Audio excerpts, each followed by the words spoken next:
You're on.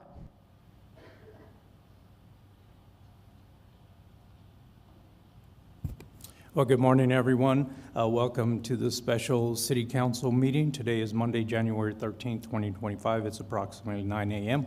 I am Mayor Enriquez. We will start with a moment of silence for the brave men and women of the United States Armed Forces as they protect the interests around the globe. Our courageous men and women of the Las Cruces Police and Las Cruces Fire Department. We also want to keep those in mind in Southern California who are going through a crisis right now, all the responders, families, and everyone there.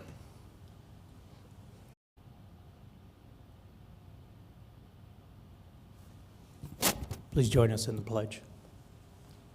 Pledge allegiance to the flag of the United States of America and to the republic for which it stands, one nation, under God, indivisible, with liberty and justice for all.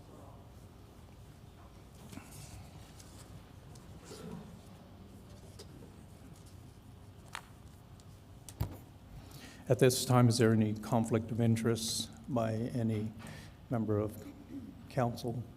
None, Graham. None. None.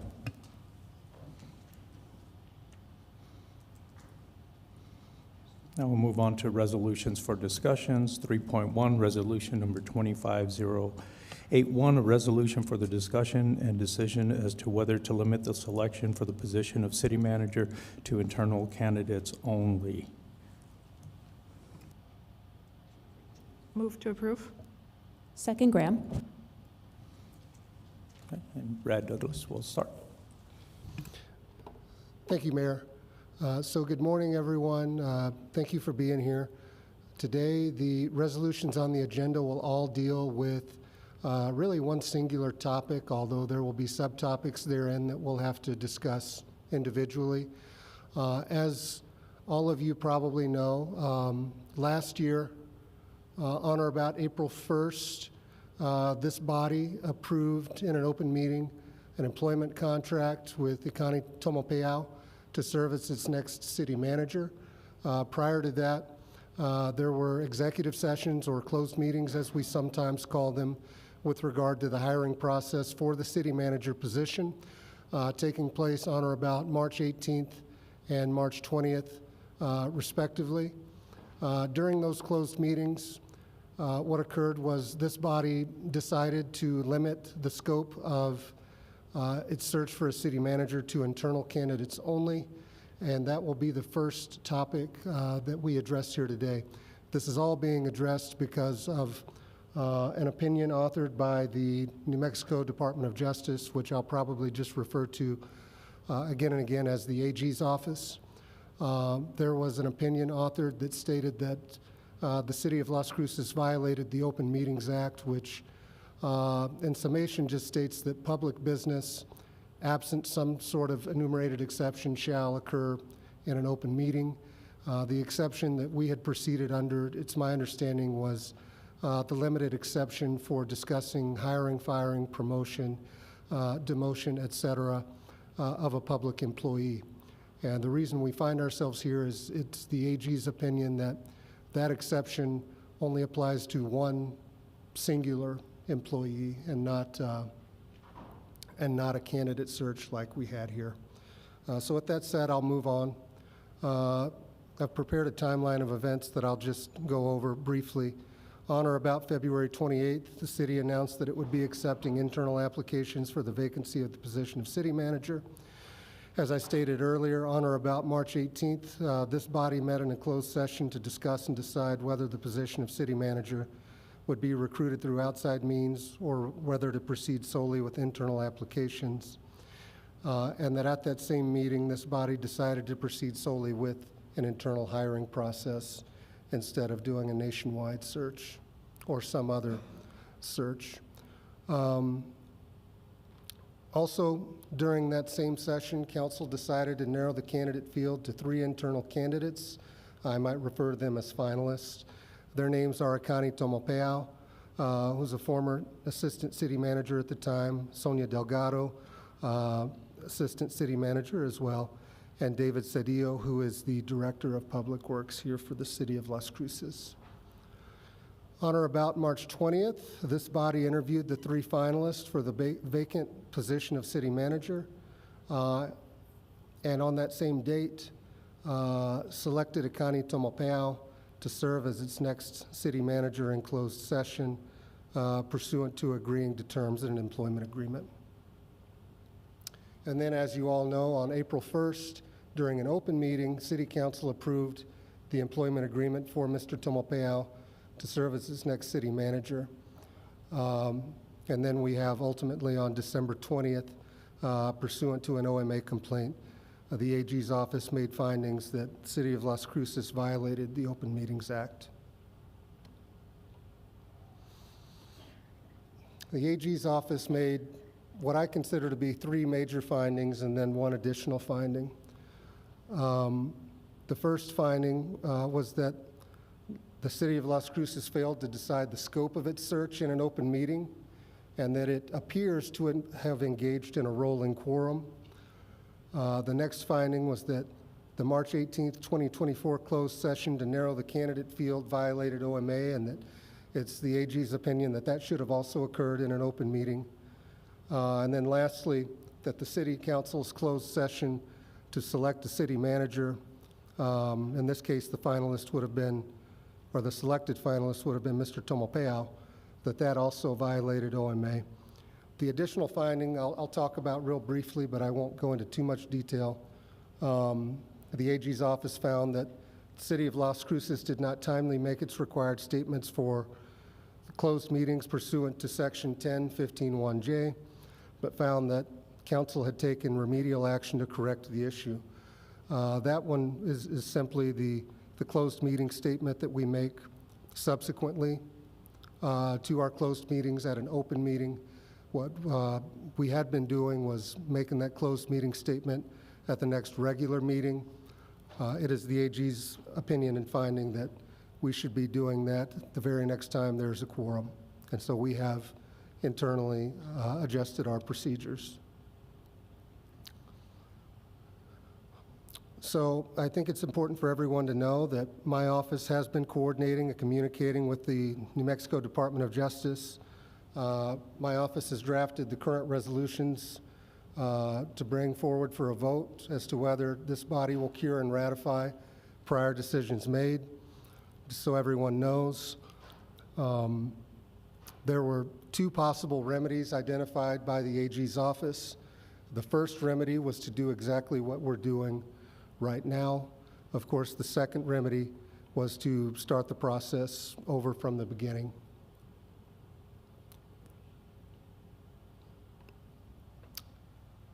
OMA violations can be cured by holding an OMA-compliant public meeting, summarizing all the discussions outside of a public meeting, and ratifying the actions by a public and open vote of a simple majority of the City Council pursuant to New Mexico law. This comes from one of our state court precedents, New Mexico State Investment Council versus Weinstein. That is citing Kleinberg versus Board of Education. That is the case, and I might be going too far in the weeds, but the Weinstein case is the case that basically stated that settlement agreements can be approved and decided in closed meetings, but the court went a step further and let governing bodies know what to do, basically, if there was a violation of OMA, which is what we're doing here today.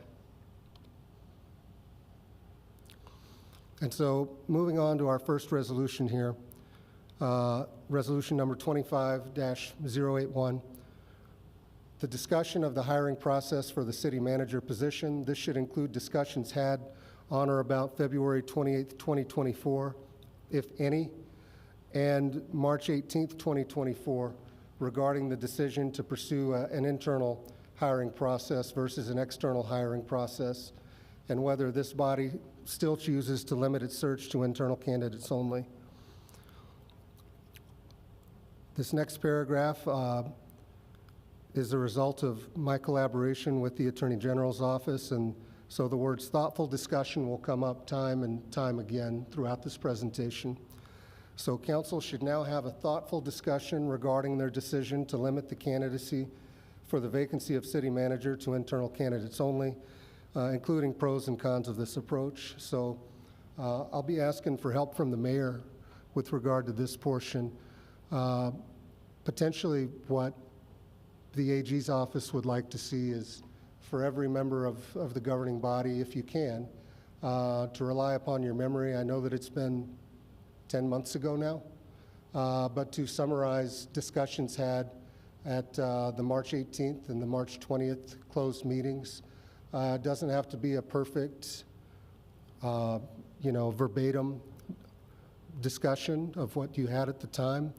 And frankly, the most appropriate statements might begin with the words, "At that time, I thought," or "I said," or "This was my process, my analysis with regard to the internal versus external hiring process." So this discussion slide will be peppered throughout my presentation today. This is where I'll turn it back over to all of you.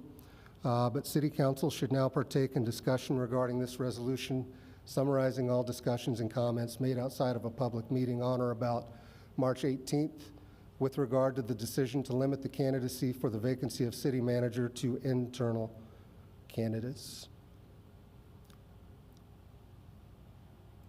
Okay, thank you, Brad. I'll look towards council. Councilor McClure, would you like to go first?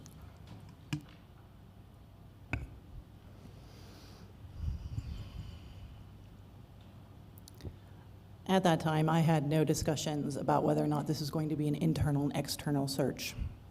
The reason I heard about it was a press release, and I had the same questions afterwards. I asked Mayor, I said, "Hey, how do we do this?" I said, "Hey, why are we going internal versus external?" Because ultimately, I think external might have been a good idea. I think our candidates could have been internally strong enough to compete, even if we had just put it as a job search on our website, not a nationwide search costing us money. So at that point, what do I remember from then? I emailed the attorney at the time, Linda Samples, and I said, "Hey, who makes this decision?" City Council does. Okay, good to know. I also heard reports on the from different news outlets that there was a consensus, and I'm not sure where they got that from. So, thank you.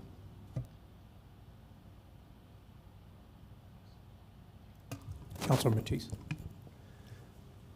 I have a question before I make my deliberation, if you could answer it. Is this a process, have we followed the same process in the past? Mayor, Internal or external, have we followed the process in the past as we did this time? Mayor, Councilor Matisse, I don't know, honestly. I've only been at the city for one hiring process for the position of city manager. Frankly, I just don't know. I did reach out to Human Resources to inquire as to what that process might be, if any. And maybe I'm saying too much, but I think that's the point of this meeting. It's come to my attention that there is no policy simply with regard to the hiring of a city manager, so that might be something that you and your colleagues might want to pursue. As you know, the city manager is this governing body's one and only employee. I do tend to think that deference should generally be given with regard to how you all want to select that person. And I think that is the general thought around the state. But I think the most important thing that occurs in the future is to have any discussion regarding that position should it become vacant again in an open meeting consistent with the AG's opinion. Okay, with that, my statement, of course, is I've only attended 2 closed meetings.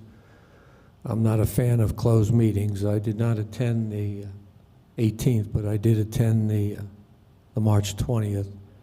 So I was not part, I just want to go on record, I was not part of any consensus of whether internal, external, or particular person for city manager. Councilor Gray. Thank you. At that time, great way to start the phrase. I'll probably repeat this for each of the discussions. The legal team that we had at that time, which is not the legal team we have now. So, Brad, I know you're, flying a little blind here. I was never under the impression that the legal advice regarding OMA, closed session, open session was in any way misguided. We had continuous conversations, and I just wanted to state that if the impression that I as a council member was not in communication with staff or legal, that was not the case. In regard to my thoughts on internal versus external at that time, and I think the slide spoke to it well, there are pros and cons to each of those situations. I felt strong about internal because of the depth of candidates that we had here in the city. I felt that we had what seemed like a great problem, which was multiple qualified candidates right here in the culture of the city who had extensive experience with everything that had been going on. And it was a very tumultuous time for the city as well. As thinking back on that time, it was a very rough time in the city, and the stability and consistency of having people who were on board with that, and again, the cost savings and the time commitment of going through a national search, that was why I felt good about staying internal. Thank you. Councilor Karen. Thank you. Similarly, at that time, I think I was coming to this in the context of understanding a long history of various approaches to how people were hired, and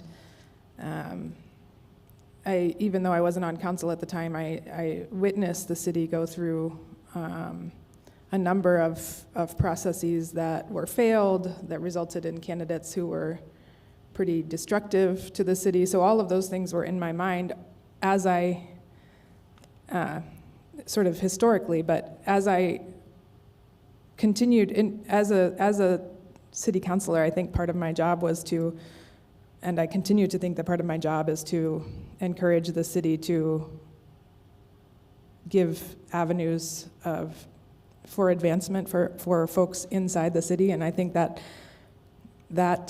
context is part of the internal versus external search, and that was definitely part of my constant conversations with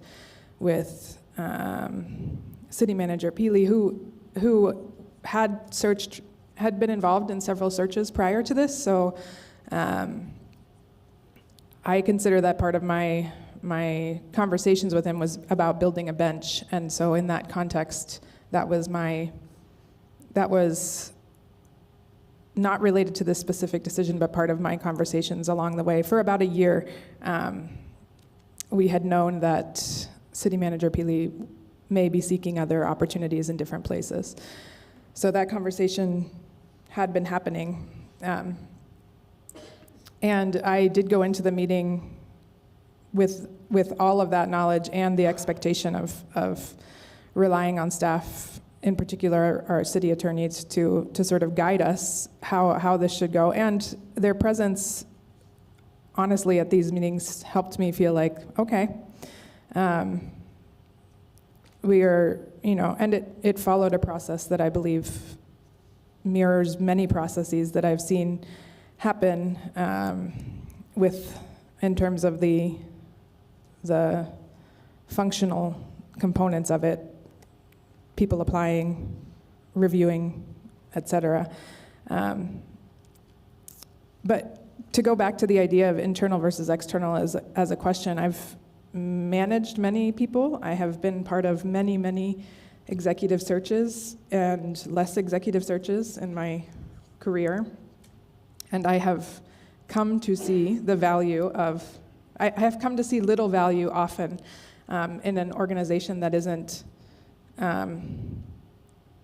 in crisis or needing to go in a completely different direction of searches that bring in folks from the outside. I don't want to suggest that I'm a protectionist, but I have seen a number of external searches go horribly awry.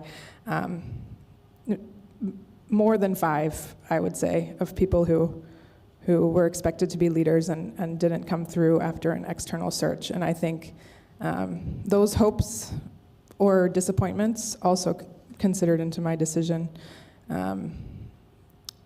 in terms of understanding where we were and what we were deciding on in this context. So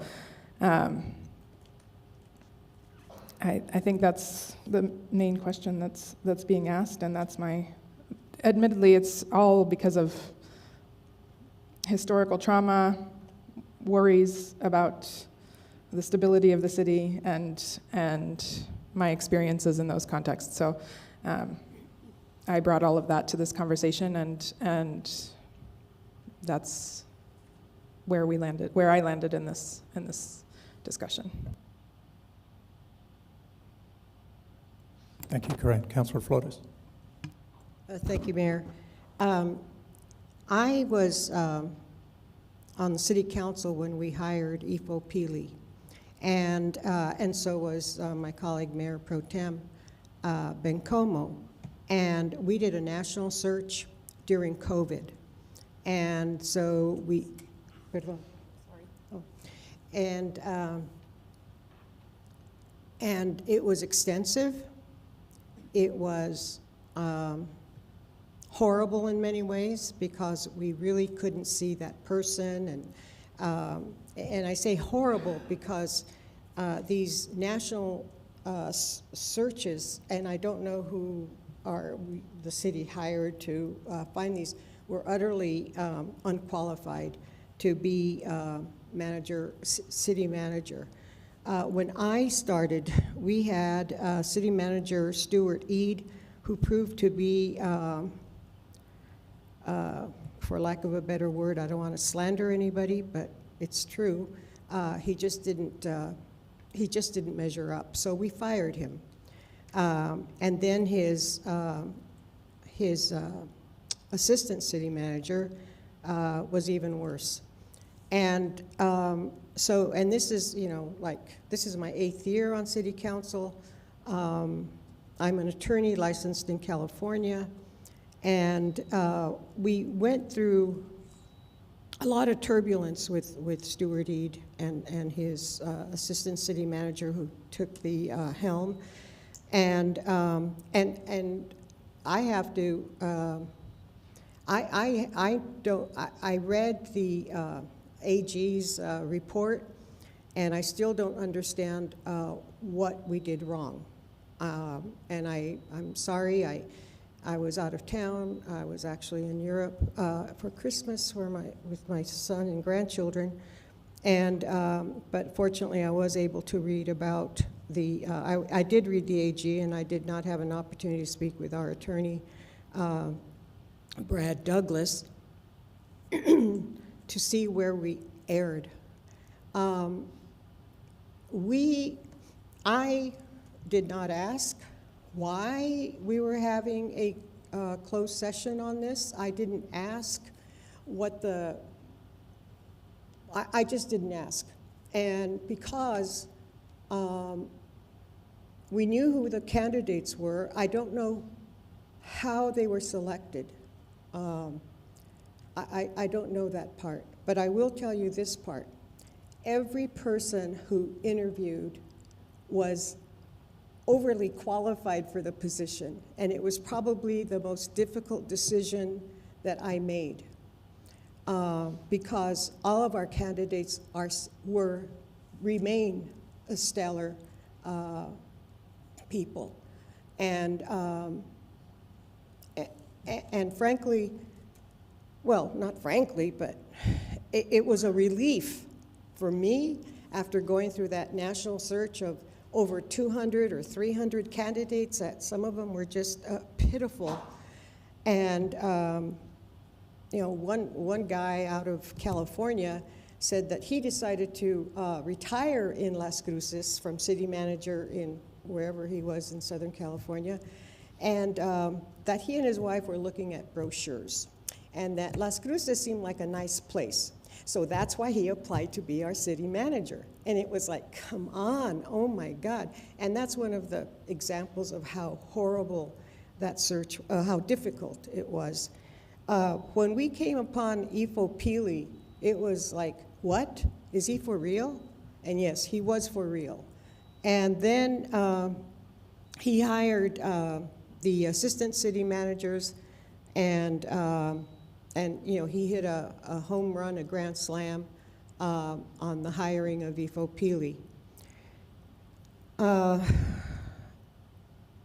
I don't understand how we came to that closed session. I was not a party to that decision, and I do know that our legal team and our human resources people are top-notch. And I say this because I've been around the block. I know I look a lot younger than I am, but I'm a child of the '60s, and and I think it was our generation, my age group, that really started to question a lot of things. And so I've been that way, and being an attorney, necessarily I'm that inquisitive and all that sort of stuff. I saw it as a relief. And I didn't see it. I felt a relief to know that our candidates, I mean, it was just, the worst part was making a decision, because all of our candidates were top-notch. And it was difficult to say, oh, this one, or knock that one out, totally unqualified. I just want to let you know that it may have looked like we conspired somehow as city councilors, and I don't want to in any way, how should I say, avoid the responsibility we have. On the other hand, for this to appear to be something that was, I read that AG's report, and I haven't had time to call to find out exactly how we violated the Open Meetings Act. And our city clerk is very good about making announcements about, or giving notice about these things. And I think that whoever felt that it was inappropriate to hold this meeting should have raised it before it was held, and to then further pursue the questions that were addressed by the AG. And I just want to go, well, this is on the record, but I just want to say that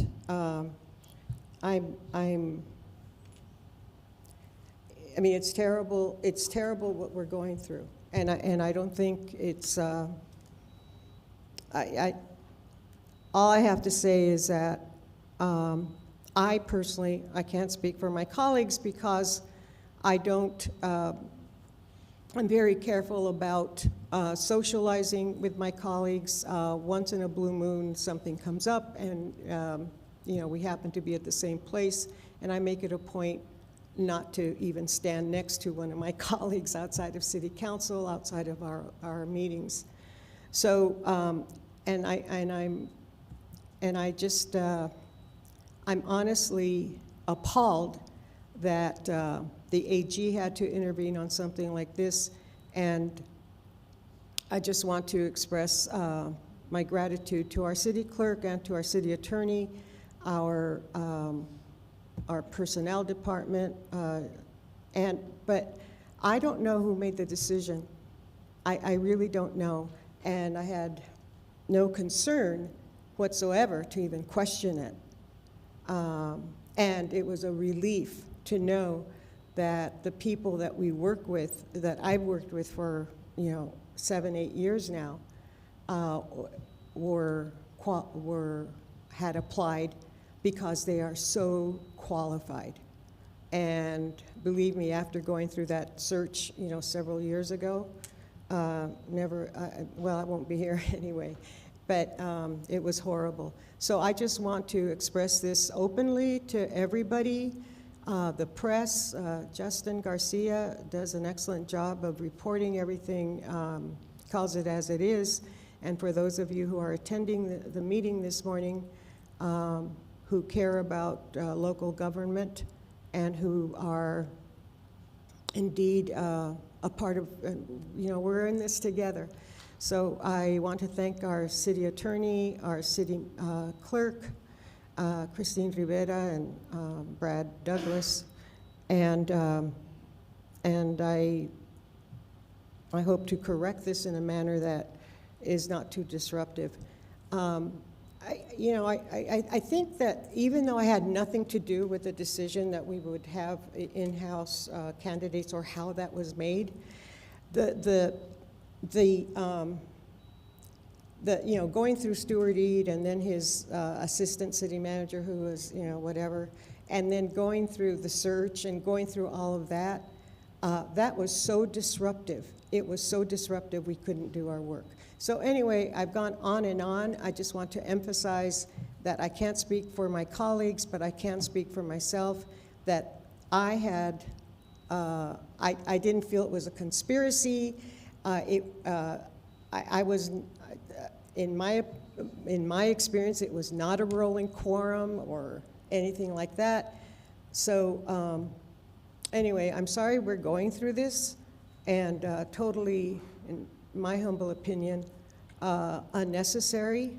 And I want to thank again City Clerk Christine Rivera and our attorney Brad Douglas, and everyone else who has been working on the resolution of this issue.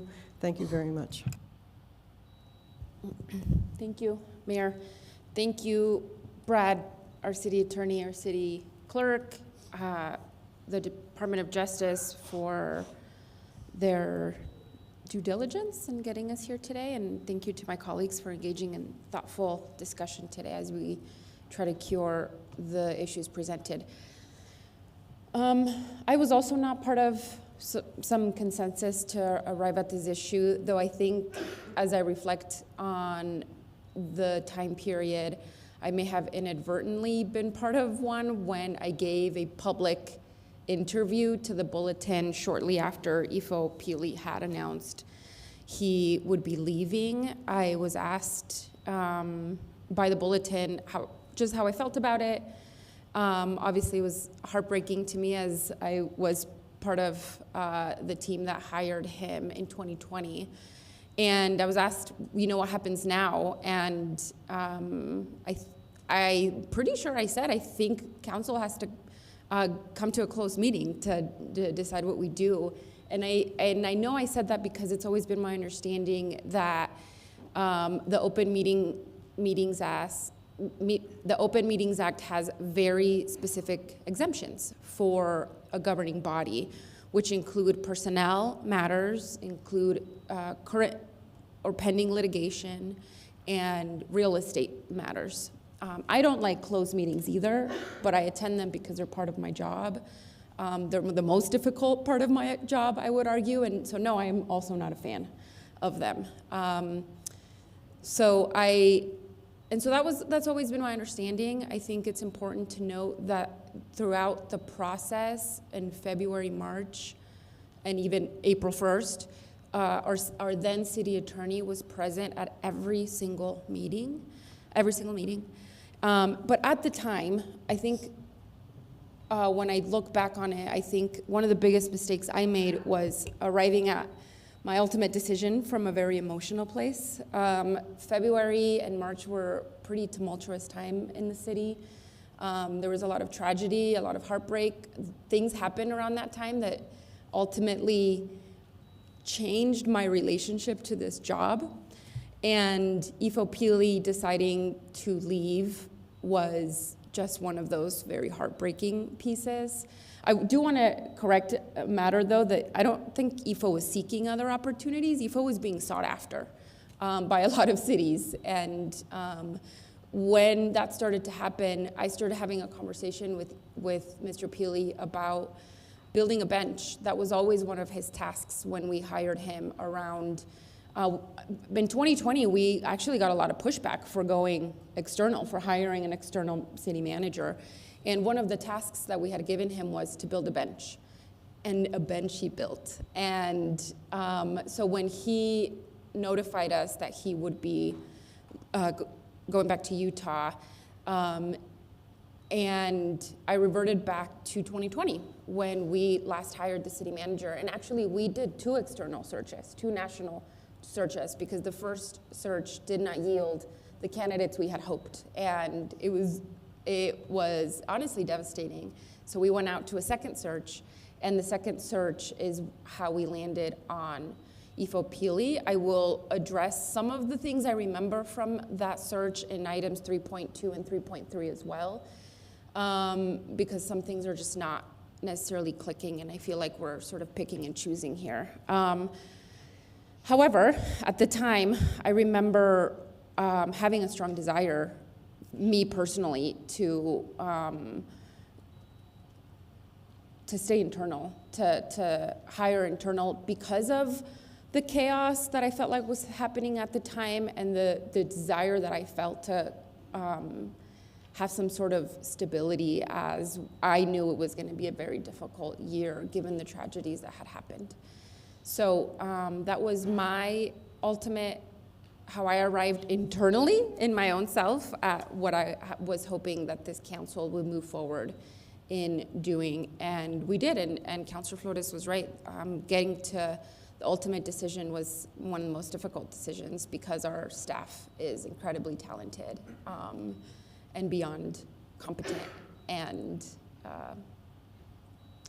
ready for the job. So that's that. I think I've covered item 3.1 thoroughly, at least I hope I have, and that's at least how I arrived at that decision for myself to remain internal. Thank you. Thank you all. And what I recall at that time on March 18th and prior to getting to that point, as the mayor, as the chair of city council meetings and closed session meetings, I work with HR, I work with the legal department and the city clerk's office. And the city clerk usually comes to me to look for dates that we can find for closed session meetings when we have something that's coming up, as Mayor Pro Tem said, whether it's litigation, whether it's personnel, or whether it's real estate. And we looked at the dates and see what would be a consensus to move forward with that. At the same time, I can tell you that I was interested in internal candidates, because I've been through this process before as assistant city manager, as a fire chief, and dealing with interims and positions, and the city becomes stagnant and there's no decisions made and it's hard to move forward. And I know that an external process could have been lengthy, but the key was to have a closed session meeting to get a decision and a consensus by council. And on March 18th, we did that, asked in a closed session, do we want to go internal? And then options to go external if we don't fill a candidate. And the consensus was, at the time, we would go internal. Then we had the interviews and we made our decision. And the whole time, legal was present, HR was present throughout the process. So that's what I recall at the time. Thank you, Brett.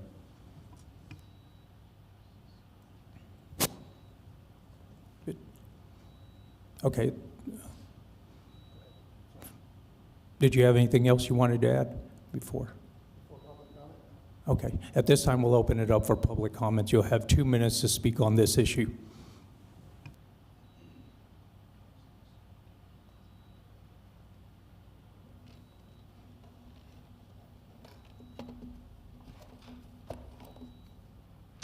I'm Lynn Moorer. trying to redo in public the decisions made behind closed doors was an option by the AG. However, I think that a wiser choice is to start the process from the beginning. It makes a lot more sense, and it has a much better opportunity for the public to be able to observe and be a part of that process in terms of understanding. You will hear quite a few questions placed to you this morning that you should be able to answer. I respectfully suggest that you all take note of each question, then answer each during your discussion time. This will help dispel the impression that no genuine deliberation is likely to occur today. I appreciate that you all are providing what you consider to be your recollections and your thought process at the time. But we, the public, are also interested in actual deliberation about the decisions made.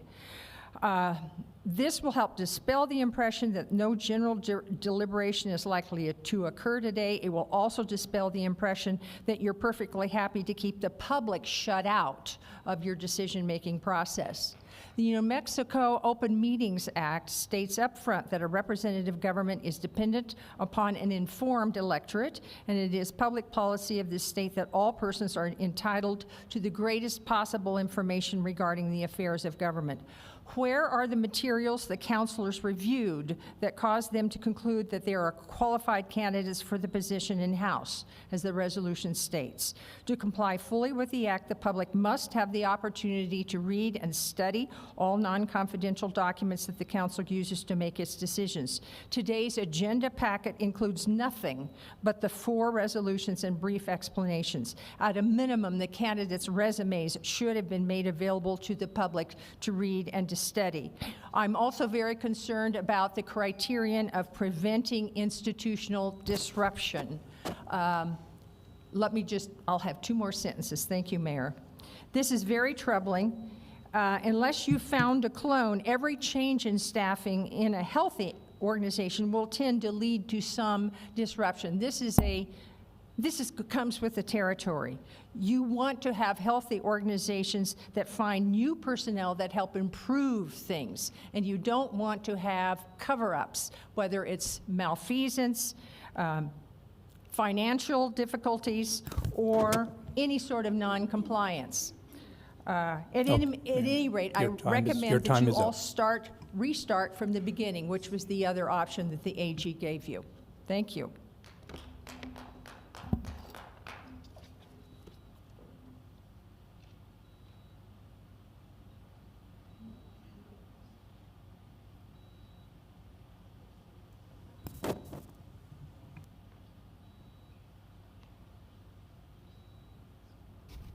Good morning. I'm Peggy Strahan. I had a lot to say, but I just have 2 minutes, so I'm going to cut it short. It's clear from the resolutions that everything is designed to lead to the hiring of Mr. Taupamo as the new city manager and payment of a disgracefully high salary with an extremely generous benefits package.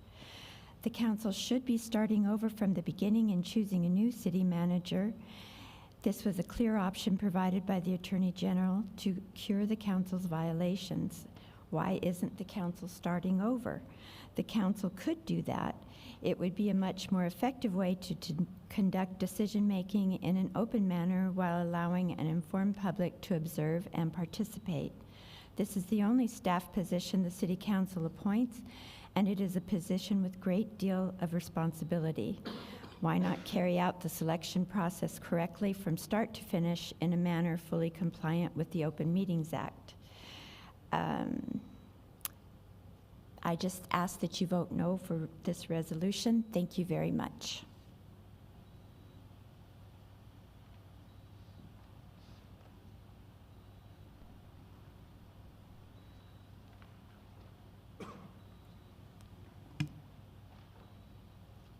Good morning. My name is Patty Hartman. I didn't have anything planned because this 9 o'clock meeting kind of surprised me. I don't know why it's called a special meeting or why it was moved, since it was going to be on today's city council meeting. The biggest thing that I'm disappointed in is that, and especially Councilor Flores, that you don't see how you did anything wrong. I look at you all as serving our city and the people in it, and I don't feel that's reflected in the things that you do. You seem to think you're an independent governing body that doesn't have to consider the people who live here. And I would strongly suggest starting over from the beginning. I don't think there's anything to justify a $216,000 salary, which the highest paid city manager in the state of New Mexico is $111,000. So I just would ask you to consider the public process is important in a democracy. And I feel like you've kind of slapped us all in the face by not only the way you did it last year, which I was upset, but by the way you're redoing it now, which is just to boulder through and do what you were going to do anyways. Thank you for letting me be heard.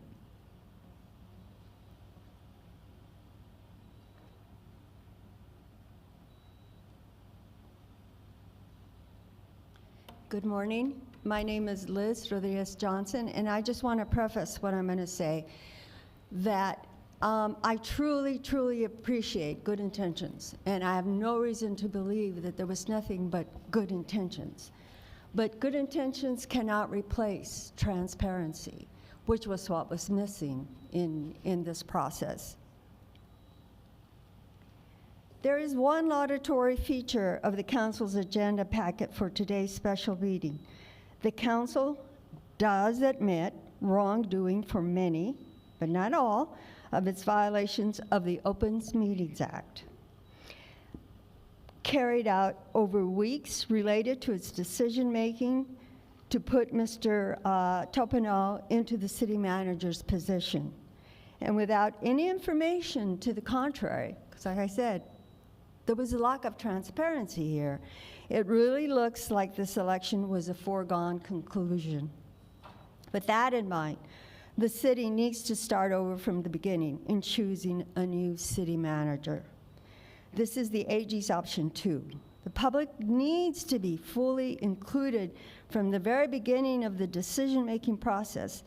Every discussion and meeting needs to be in public. Every meeting needs to have public notice and an agenda that fully explains what actions will be considered. You know, especially when it comes to a selection of a position as important as the city manager. You know, you cannot be making that decision behind closed doors. Also, we need to know who were the other folks. I mean, we know their names, we know they were in-house, which is fine, but the public needs to know enough about them to arrive at an assessment regarding the council's judgment and validity of its decision to eliminate consideration of anyone not on the staff. The resumes, at a minimum, should have been a part of the agenda packet. The council's failure to provide the resumes appears to be another violation of the Open Meetings Act.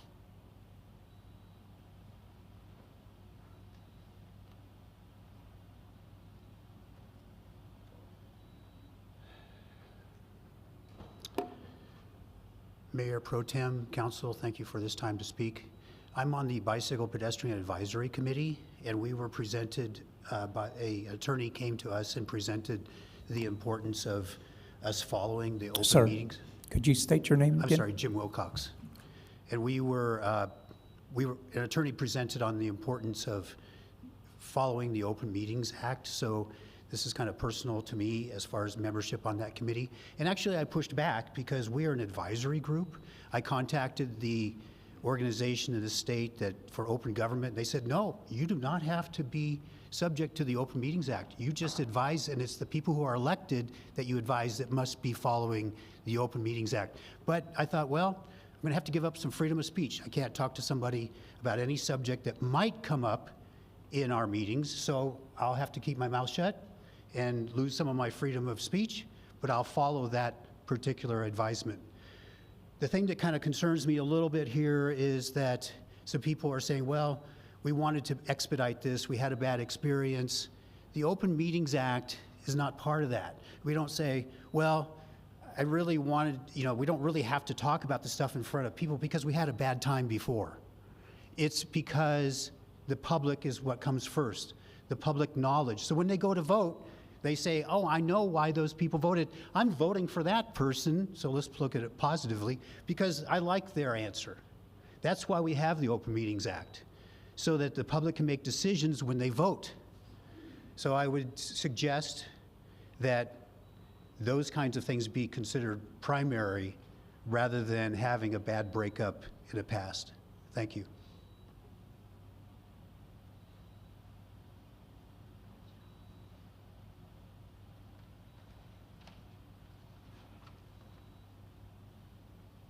Good morning. My name is Kathleen Sullivan. And I'm a little disappointed this morning that I haven't heard anybody take responsibility. Ma'am, could you speak directly into the microphone? I haven't heard anybody take responsibility for making this decision. However, I do think that at this point there should be some kind of transparency about the compensation that you may be offering this candidate for city manager. $216,000 per year, $18,000 a month, 4 weeks vacation, 96 hours sick leave, 16 hours personal leave, car allowance, and very generous benefits related to professional development. By contrast, Albuquerque, with 5 times the population of Las Cruces, they pay their city manager about $106,000 a year. So that's quite a difference. So I think the citizens of Las Cruces should be asking the council what kind of person is going to be equivalent to this salary. It's going to be about $250,000 when it's all said and done, his compensation package. We need to know why you think that this person is deserving of this. Thank you.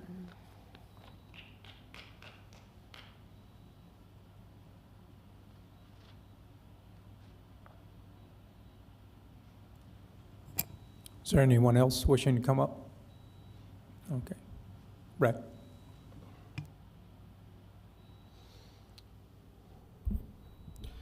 Thank you, Mayor. So with that said, council options with regard to this resolution would be to vote yes. This would improve the selection of internal candidates only.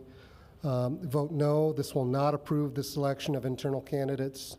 Vote to amend. This would obviously require further discussion from the dais. Typically, we have a vote to table. And as I stated earlier, I've been in coordination with the AG's office on this. This is not an option based on NMDOJ guidelines. They would prefer to see this handled as quickly as possible. And I'll obviously here for any questions. All right, thank you, Brad.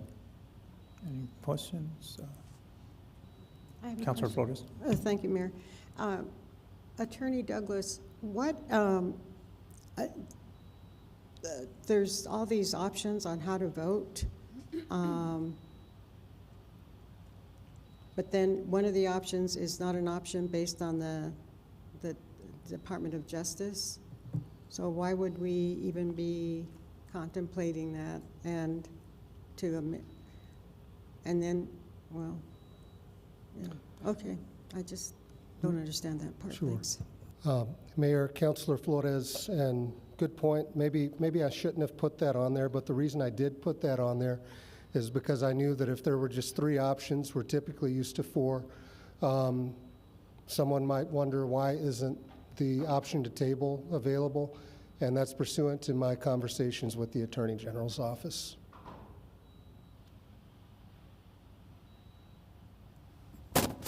Okay, thank you, Brad.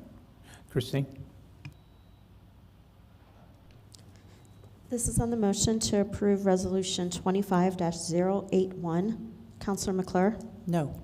Counselor Matisse? No. Counselor Graham? Yes. Counselor Cran? Yes. Counselor Flores? Yes. Counselor Bencomo? Yes. And Mayor? Yes. Motion passes.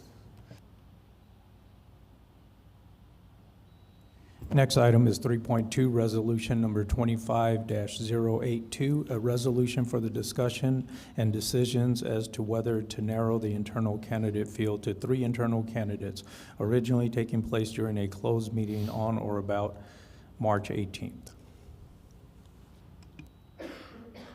Move to approve. Graham? Second. If I may, Mayor? Thank you. So the next resolution that I've brought before you today is with regard to the decision to narrow the candidate field to 3 internal candidates. I'm going to call them finalists, namely Ekani Tomopeau, Sonia Delgado, and David Cedillo. It was a finding by the NMDOJ that the decision to consider these 3 internal finalists was in and of itself a violation of the Open Meetings Act. And so, same as our last resolution that we discussed, the Department of Justice wishes for this governing body to now have a thoughtful discussion regarding their past decision to narrow the candidate field to the 3 finalists that I just identified. And topics of discussion may include qualifications of the candidates, experience, education, or any other relevant factor that may have led any of you to the consensus that Mr. Tomopeau, Ms. Delgado, and Mr. Cedillo would be your selected 3 finalists.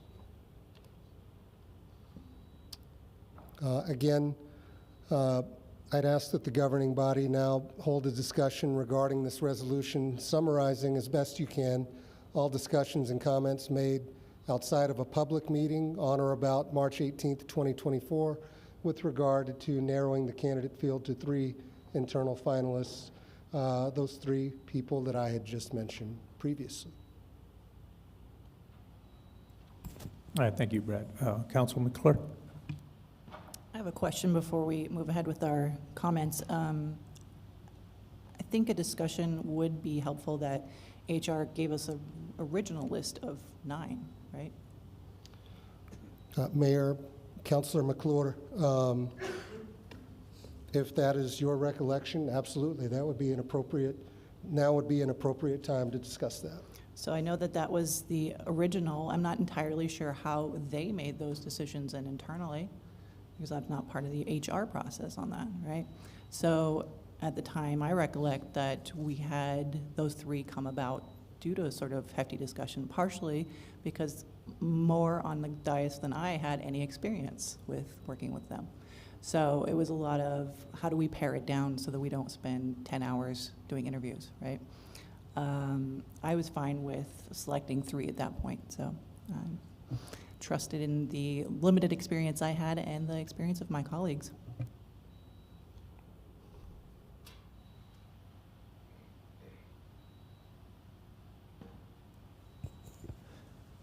I agree with my colleagues that the 3 finalists in attending that closed meeting were very well qualified. I'm just, again, the mystery to me is if this is the same process that we always followed, and I didn't get that answer because you can't answer it, but maybe HR can. And that's what I'm concerned with in the past. I understand we had some ugly situations under COVID, but was this a different process, or was it the same process that we always followed, either for external or internal? And that's my question that I'm not getting answered. Can I jump in, actually, just real quick? Councilor Graham, my apologies, Mayor. Mayor Pro Tem, go ahead. Thank you.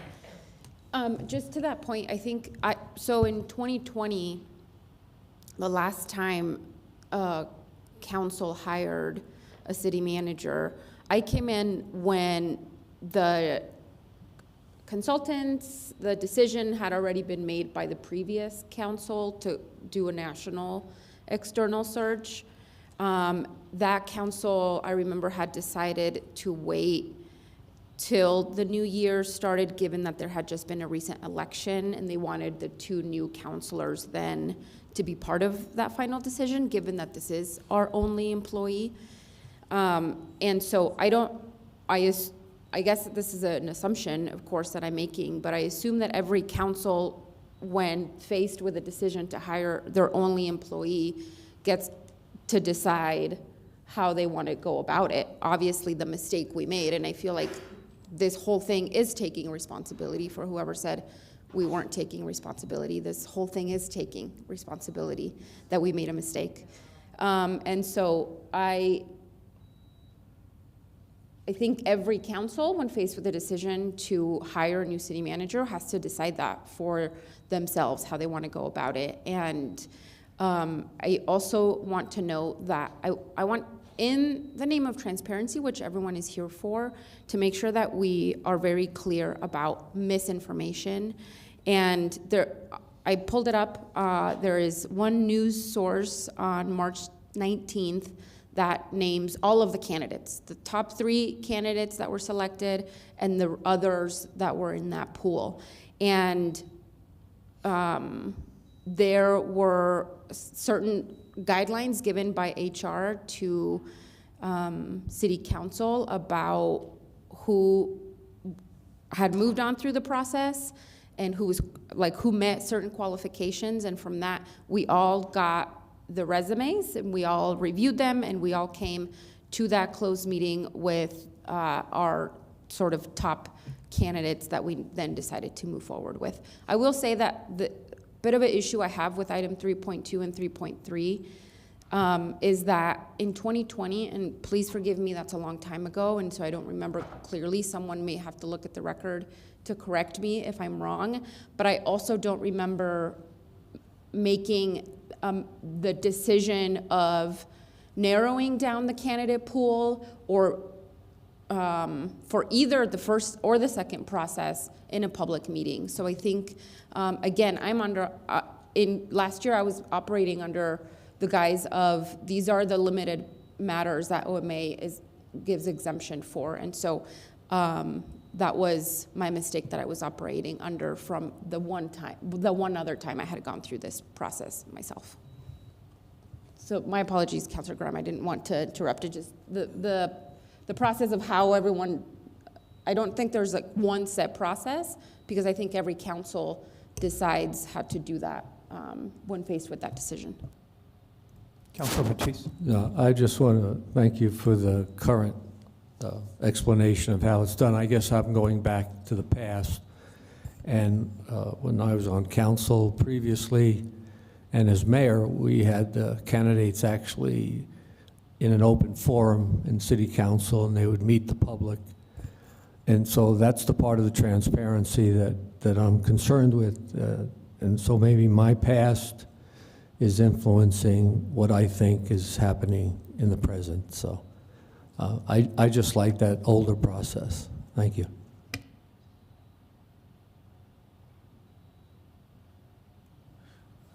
Councilor Grant. Thank you. Like Councilor McClure and then confirmed by Mayor Pro Tem, I also recall receiving information from about nine candidates, 9 or 10 maybe, who had cleared the initial HR process and had been deemed meeting requirements, qualified on paper. I'm not sure how to term that. I also reviewed all of the resumes in advance and came in with some opinions.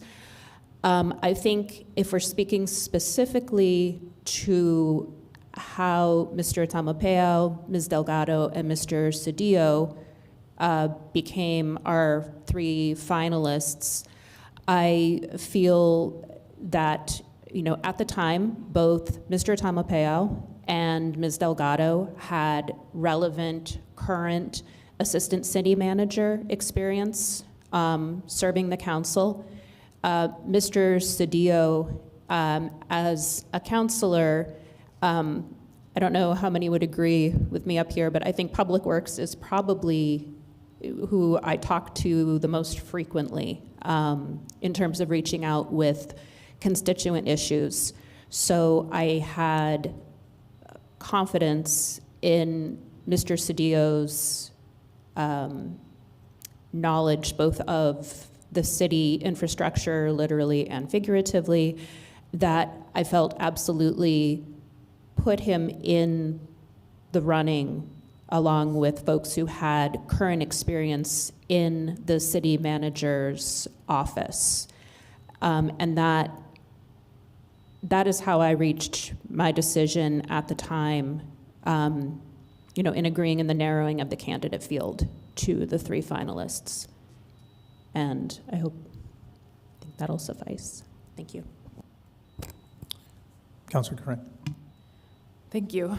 I would parallel sort of the events that happened. We were provided the HR sort of summary, what folks input into the city HR system, which included, I think, their initial screening, which in my mind is parallel to if you have an external search, that's what the search firm does and then presents the candidates as they are. In narrowing the field to 3 internal finalists, again, we had a pool of qualified folks in terms of education, in terms of experience, the things that I was looking for, particularly and I used a rubric of maybe half a dozen to 10 different variables that I ranked all of the candidates on after receiving their materials. Experience in a breadth of spaces, which included as assistant city managers or as city managers, education, both formal education and also training related to being a city manager, and my experience of the folks and their connection to relating to the public, which is being responsive to the public, and that's a big component, as Councilor Graham mentioned, and what I had seen in that space as those candidates came to be.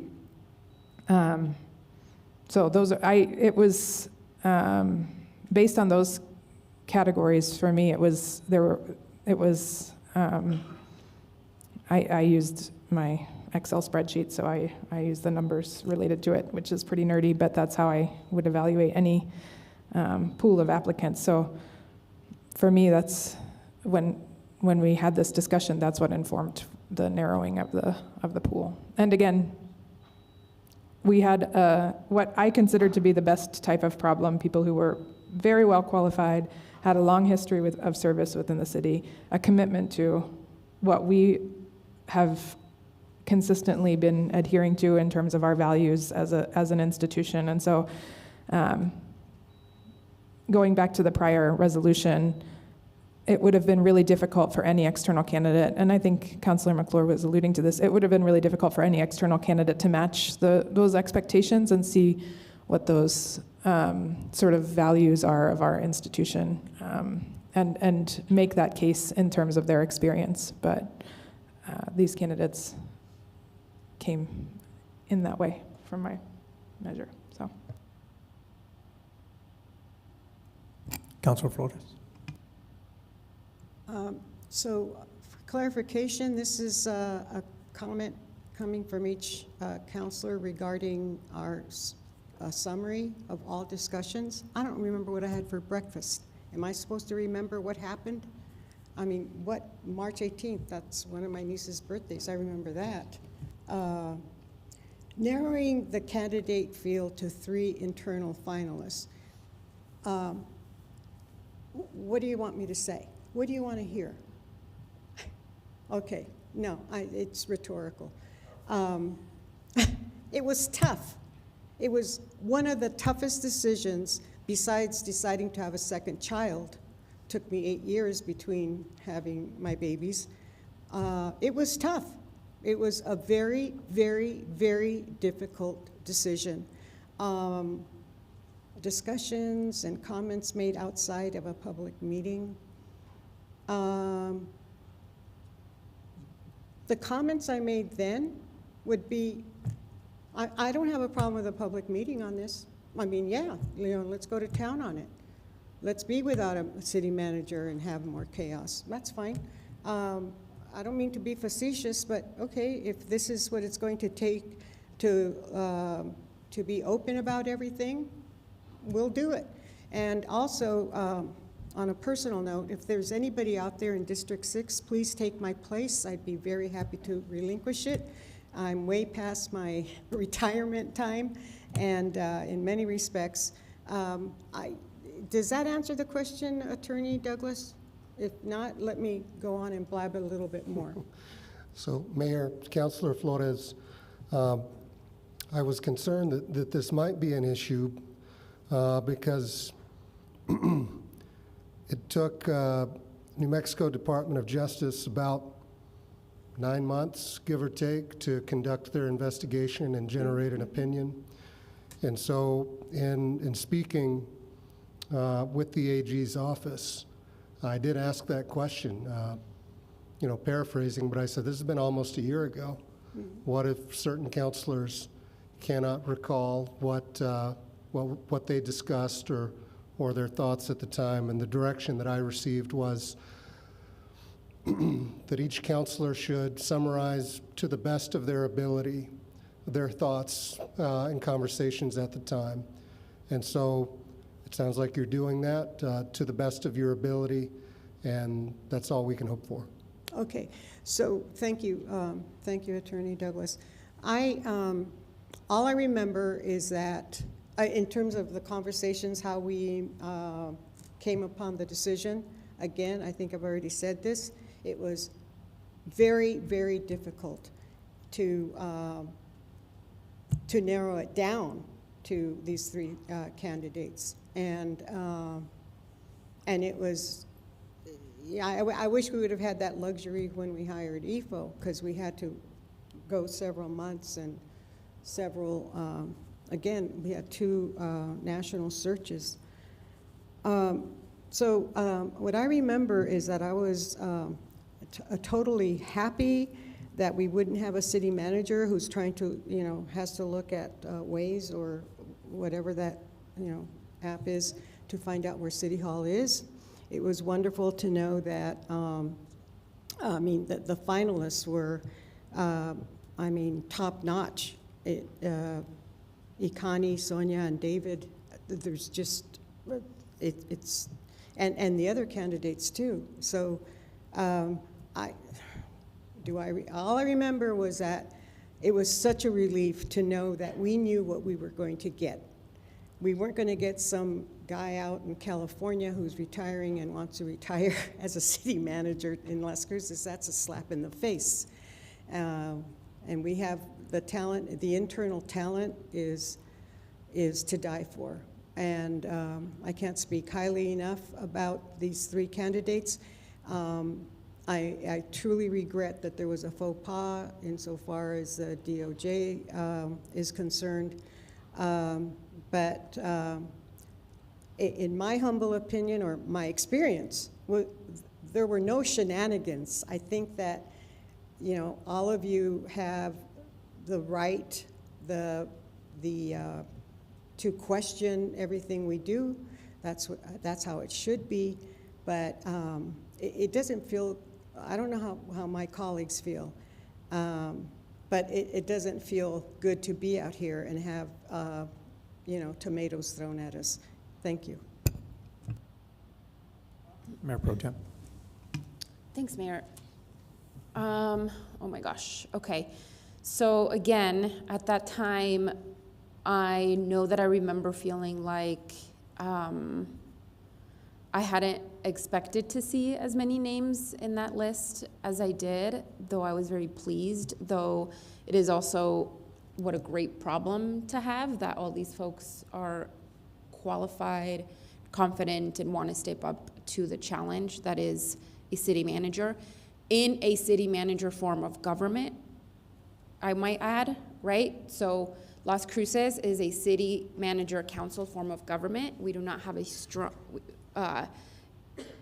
city managers in other cities are hired by the mayor, perhaps, and appointed by the entire governing body. Here, the city manager works 24/7, every day, every hour, except for his mandatory time off, because the job is so demanding, so challenging, and it is literally 24/7.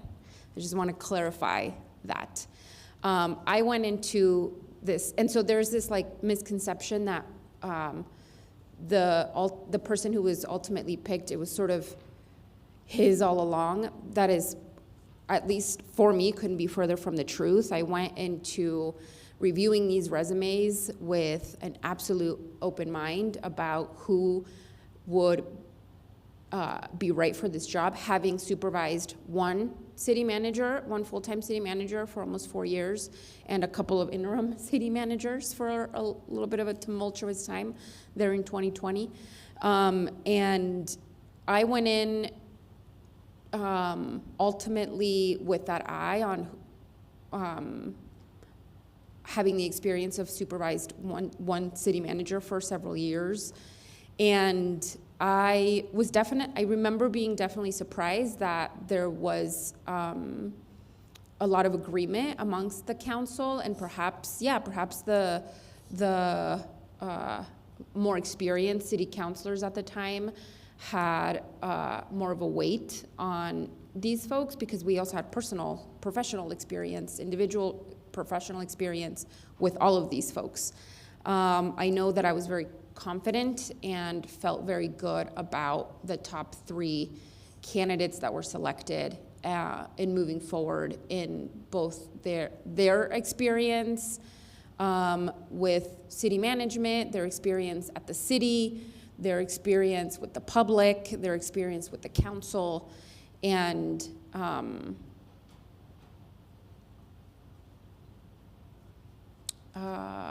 yeah, I think that's it. I will say one thing that I thought was interesting in the applications that asked I'm going to butcher the question, but one of the questions in the application asked about what's your willingness to work, like 8 to 5, 8 to 9.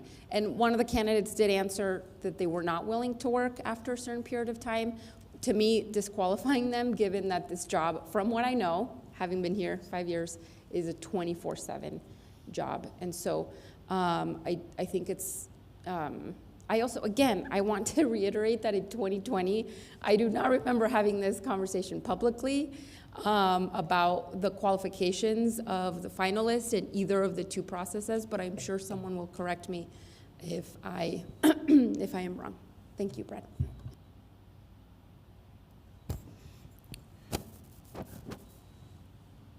Thank you. At that time, on March 18th, I know that the HR director at the time came up with the minimum requirements for all the candidates that were listed. That list was provided to mayor and council, where a discussion took place to narrow it down, and we narrowed it to the 3 finalists that you see on the screen: Ikani Tamopayao, Sonia Delgado, and David Cedillo. Very pleased with the process and the understanding. And I too am trying to recall in the past having any kind of process publicly with the selection of any city manager while I was working here at the city as fire chief or assistant city manager. I know at one time we did have internal candidates that applied and were not selected, and then they moved on to a national search. But there was never any kind of public meeting that took place. That is at the discretion, and I believe, Brett, under the state statute, we as a mayor and council, we have the authority and the right to select our city manager. Is there some law there? Mayor, council, you are correct. This is a home rule municipality. We have a city charter, which, as you all know,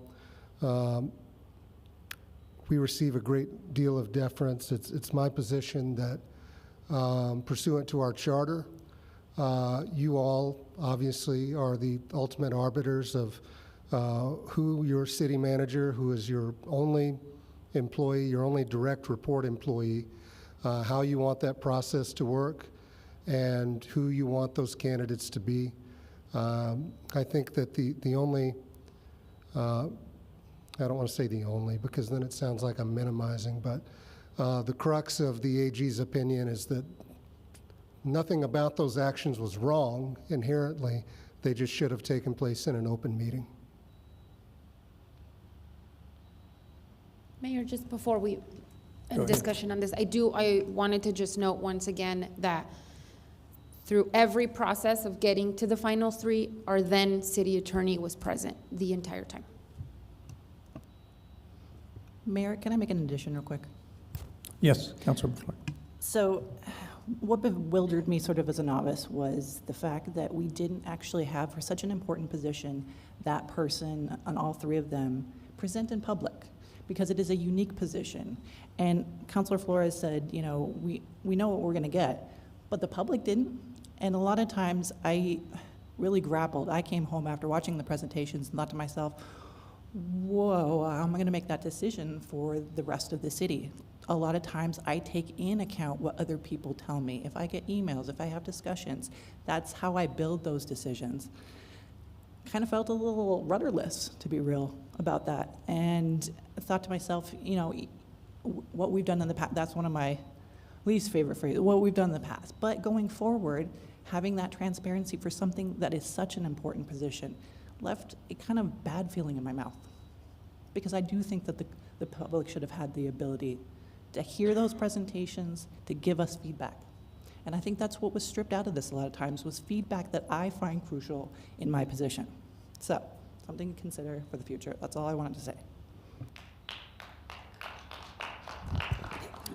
Mayor, JC, Christine, our city clerk, do you remember in 2020 if I vaguely remember, was there some sort of citizen committee?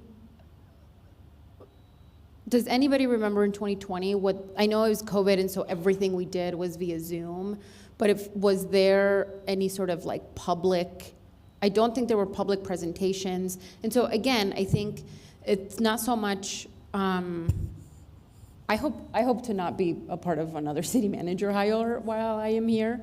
And so I have 3 years left. I certainly hope that doesn't happen again. And so I hope that for those of you who are here in the future, that that is something that gets implemented from now on. I think because it is our only city, like it is our only employee, city council's employee, to me that is a decision that, and that responsibility that I will carry myself, right, as the person who has to supervise the success of that person. And so I don't remember what happened in 2020. I think for me, what was the most different about this last time was that it was a lot shorter, and that's what we're discussing here, right? That some of these decisions needed to be made publicly, not necessarily that it was the wrong path. Barbara Bencomo, you have your light on.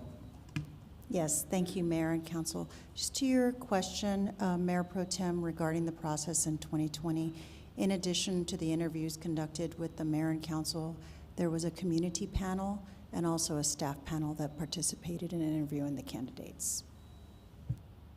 Thank you. Do you remember how big the community panel was? And were those meetings public or were those meetings via Zoom? The meetings, I don't remember the exact number. I do remember that the mayor and council had the opportunity to nominate the community members who were to participate on the panel. And I do recall that the meetings were facilitated via Zoom.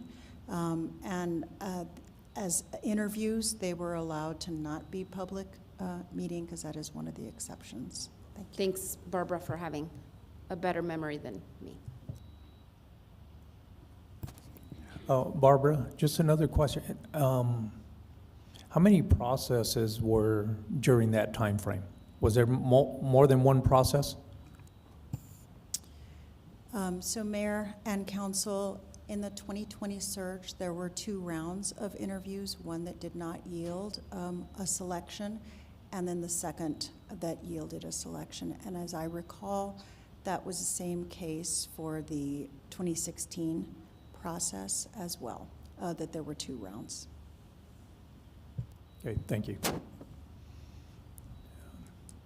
Any members of the public who would like to speak? You have 2 minutes.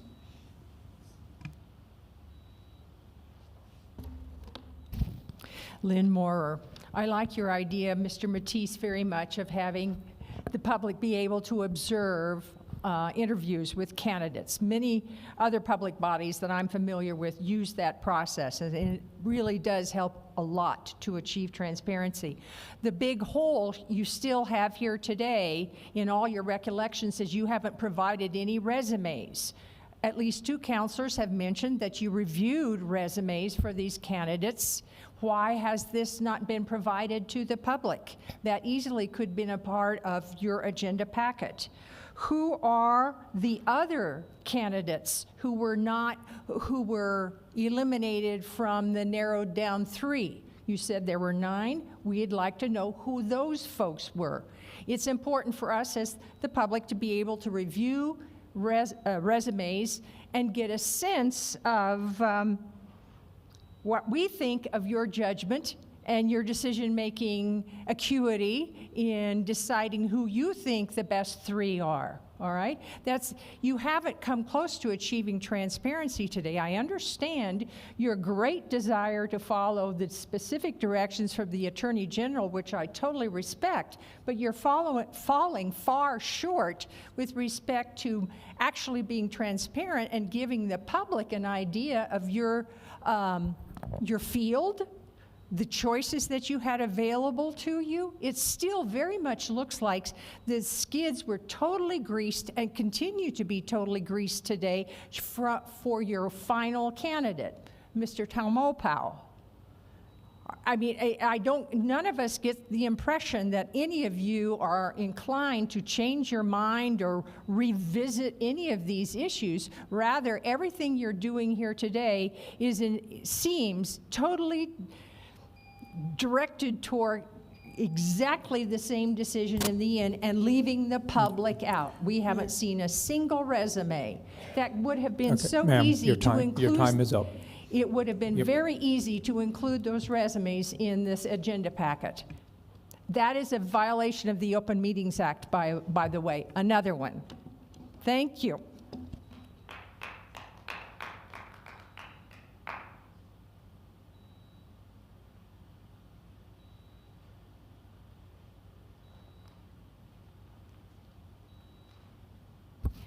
My name is Patty Hartman, and you brought up something that I happen to think about. I moved here in 2016, and I went through, I think it was the first Neighborhood Leadership Academy, and I ended up being on a citizen committee that was chosen to help select, I don't believe it was the city manager, but it was a department manager, and I was kind of quickly perusing the city municipal code, I guess it's called, and we do have a process for that, for having citizen engagement in that way.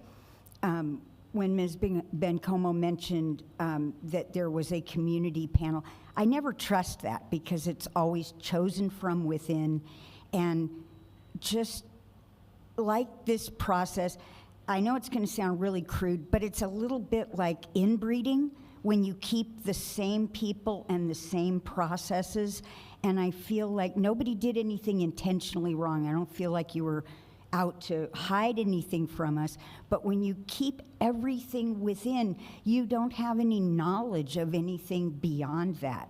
And I know that when I look at anything that I'm not familiar with, the first thing I want to do is learn, and a lot of times I will compare, well, what are other cities in the country doing? And I can tell you there's an immediate difference when you look at cities that are transparent. I was looking at the Farmington city website and their city manager. Farmington's a completely different city, but I would suggest that for everyone here, have some frame of reference where you compare it to something else. Because when you're only hiring within, you're doing the same thing, and you might do your best, but it's pretty limited. So thank you for hearing me.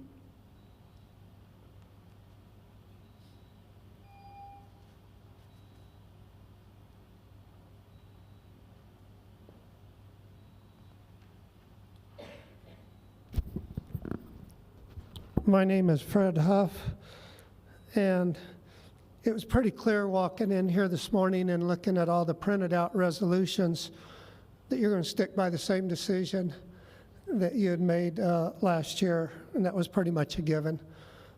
What I had hoped was that you would use this as an opportunity to look at the last 1 year's performance by the city manager and ask yourself, is Las Cruces really better off after this year? What I, as a citizen, have seen, and I'm just normal citizen living over on the edge of Burn Lake, I see the city spending money like drunken sailors. I watch these budgets, and they are absolutely crazy. I watch the rating of the Tailshore Fund that's unprecedented. I see an excessive salary, as somebody mentioned, over twice of what the highest other city. This is the highest paid person basically in the state of New Mexico, unless a new county manager exceeds it, I don't know. But, and then as Councilor Bencomo keeps mentioning about conditions in 2020, 2024 was a totally different situation. So you should have handled it differently. But my big question is this really a distraction to keep you all from working on the issues that you need to be working on? And, you know, you're going to make the same decision you did and we'll go down the road, but we need to be working on the issues that are plaguing our city and get the crime and lawlessness and homelessness taken care of. Thank you.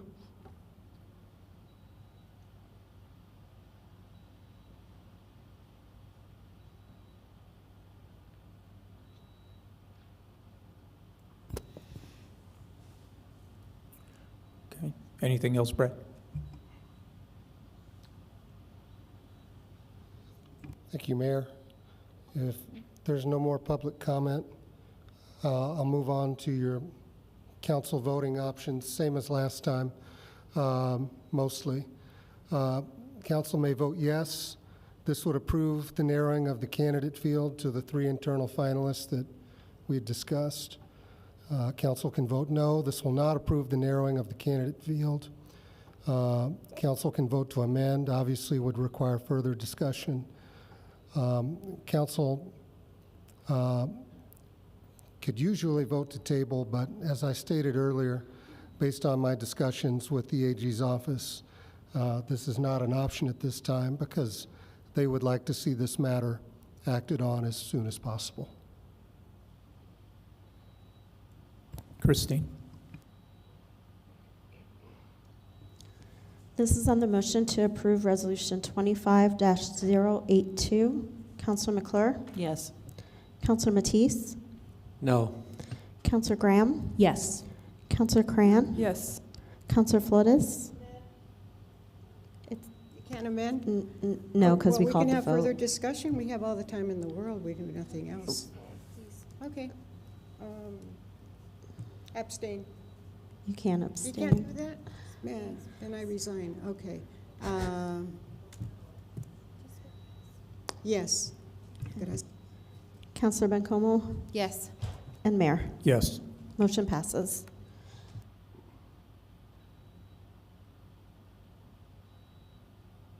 Next item is 3.3, Resolution Number 25-083, a resolution for the review and discussion for candidate Ikani Tamopayao for the vacancy of the office of City Manager. Move to approve. Second, Graham.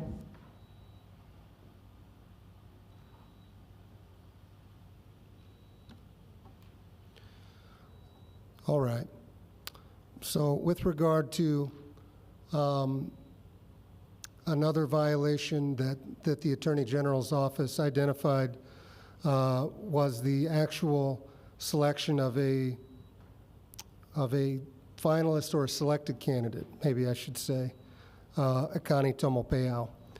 So the NMDOJ found that the selection of Mr. Tomopeau as council's preferred candidate violated the Open Meetings Act.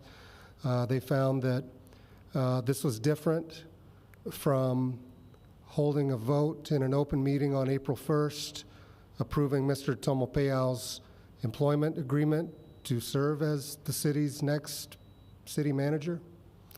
And so the Attorney General's office wishes, again, for this body to have a thoughtful discussion regarding their decision to select Akani Tomopeau as its next city manager.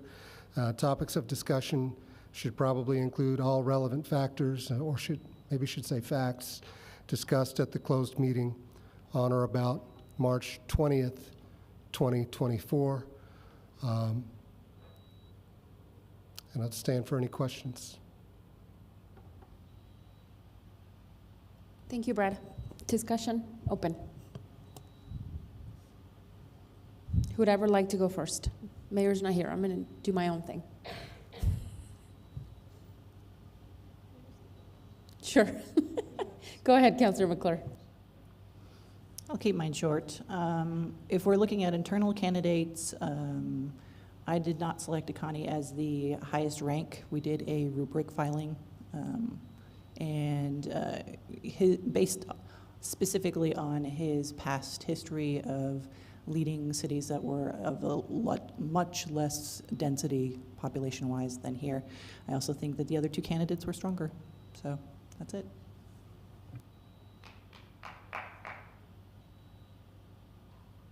Councilor Matisse. Thank you, Mayor.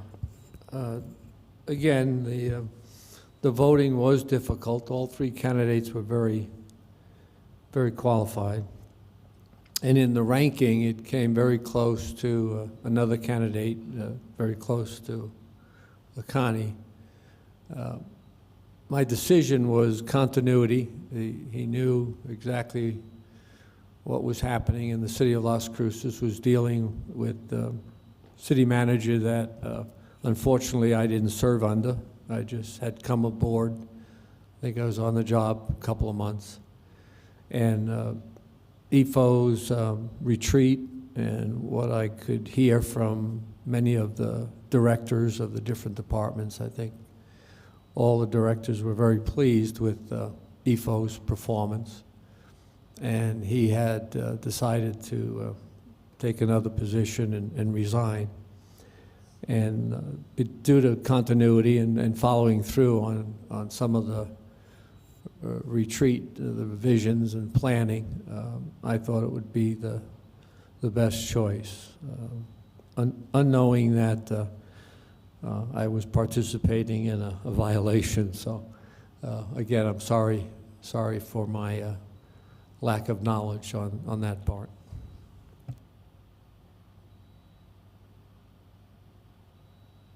Councilor Grant. Thank you.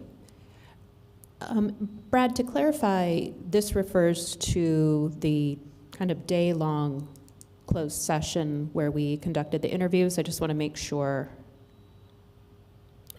Mayor, Councilor Graham, that's correct. This would summarize, encapsulate the March 20th closed meeting. And if you could all, to the best of your ability, like I stated earlier, summarize your thoughts at the time, any actions that you may have taken that resulted in Mr. Tomopeau being council selected candidate. Thank you. So in preparation for that session, we were briefed by Human Resources. I remember this specifically because it was reiterated several times that each candidate had to be asked the same set of questions without deviation. So the questions, perhaps I think there were 6 or 7 questions. I think it was maybe 7 because it was one for each of us each council member read one question. The interview process was frankly emotional at times. Again, regardless of whether the context when the hire was made should be relevant or not, the city was hurting. And I think that we were all feeling that. I felt that each of the interviews went incredibly well. You're going to hear over and over again, I'm sure, that we had a very difficult decision to make because each of the candidates was exceptional. We went through the 3 interviews. I believe there was we had time for discussion after each. And in deciding to choose, Mr. Tamalpais was my top-ranked candidate. As Councillor Matisse mentioned, it was close. I felt, again, that the preponderance of experience that he brought, not just as an assistant city manager, but as a former city manager, just gave him that little bit of an edge that made me confident that he would be the top choice. Thank you.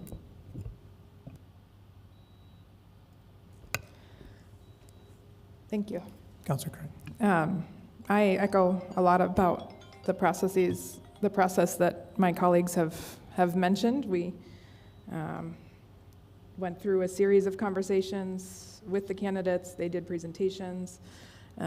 We deliberated. We, at the end, ultimately voted in our rankings and tallied that up, all accompanied by HR, all guided by our city attorney as well in that context, very similar to many searches that I've been a part of. So I think at this moment, folks really want to just say, we hired the wrong person and you want us to do something different. And what I am saying is, first of all, I don't believe that I believe our deliberations were considerably more thoughtful and asking critical questions than may have happened in any other setting. I think we were all struggling with this decision, as has been mentioned many times, but I also think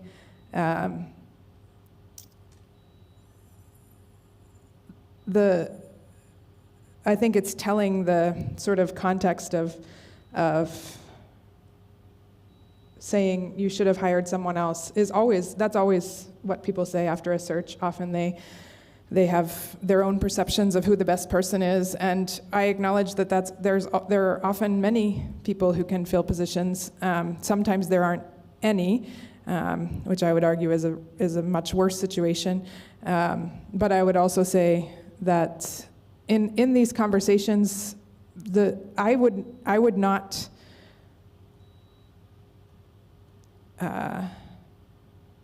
I think that it's harmful to an institution to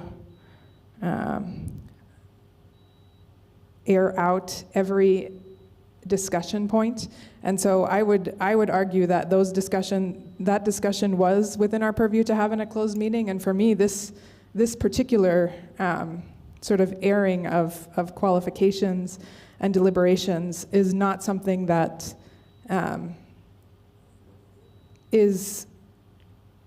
should be subject to public comment, because I believe that people bring. We all had a discussion where HR told us this is how you check your biases. This is how you consider things. This is how you can measure your support for folks. And we use that guidance in that context. And I believe that often public comment, especially when considering individual people, is not informed by that foundation. And so I believe that this process that we engaged in this discussion was, again, completely above board in terms of our understanding and frameworks that we used, and there wasn't a consensus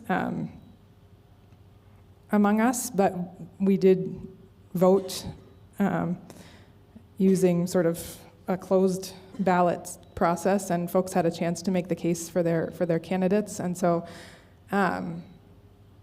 I also just want to and I get folks say, we want someone else. That's not what's going to happen here today. And as you can tell, we're discussing this resolution. But I also want to point out that folks, this discussion, first of all, again, this was March, and I haven't heard, at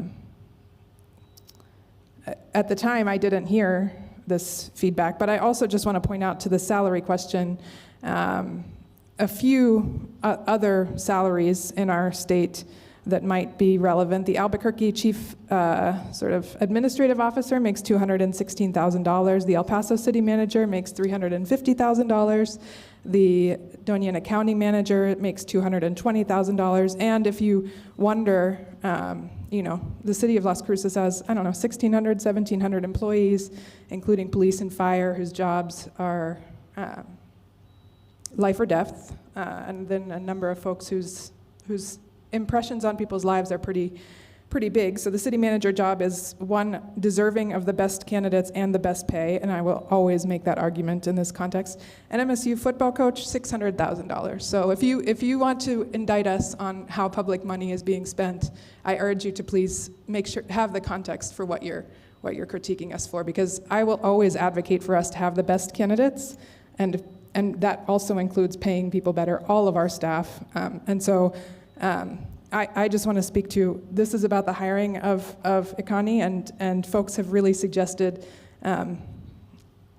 this particular topic as something that we should consider, and I just want to push back on that narrative, because this is an extraordinarily difficult job, as was mentioned, 24 hours a day, heavy lifts, supervising a team of really great people who are responsible for a lot of things in our city, and the suggestion that we would pay someone that much less is I just want to push back against that topic as well. So again, it's a ponderous decision, it's a ponderous job, and we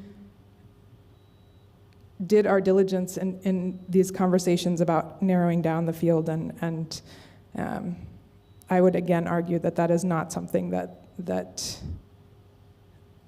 is helpful for any sort of public airing, because I think it is harmful to the institutions that are engaging in a type of Monday morning quarterbacking, in particular with the public, in particular with folks who definitely want to have input but don't have as much context as we do. So I think I just want to say that our deliberations weren't as light. There was no wheel greasing or skid greasing. We took it very seriously. So I'm just going to push back on a couple of those points. Councilor Flores. I'd like to thank Councilors Graham and Karin for being very well-spoken, and I don't think I can add much more than what they have said. I will share with you that there's the undertone that there was some shenanigans going on and meeting in dark and all that sort of in fact, I don't socialize with any of my colleagues for that reason. I don't ever want to be accused of violating the Open Meetings Act. As an attorney, I honor that, and I want to thank all of you, though, for keeping us on our toes. And again, I invite each and every one of you to consider running for City Council and making this a better place, because obviously you're not very happy with us right now. And I don't mean to be facetious, but I am very upset by this process and offended, quite frankly. Thank you. Mayor Pro Tem. Thanks, Mayor. Thanks, everyone. Of all, first I'd like to say that I hate that I was part of a violation. It feels pretty terrible. I'm grateful for the folks who brought it forward and for the DOJ who brought it back to us and said, you need to fix it, and I'm glad that we're fixing it. Thank you, Brad. I will say that this particular item is the one that I have the most concerns about. The interviews that we partook in with the 3 final candidates, to me, were sacred. They were emotional. They were deep. They were serious. For there to be a demand that we discuss those publicly violates so many.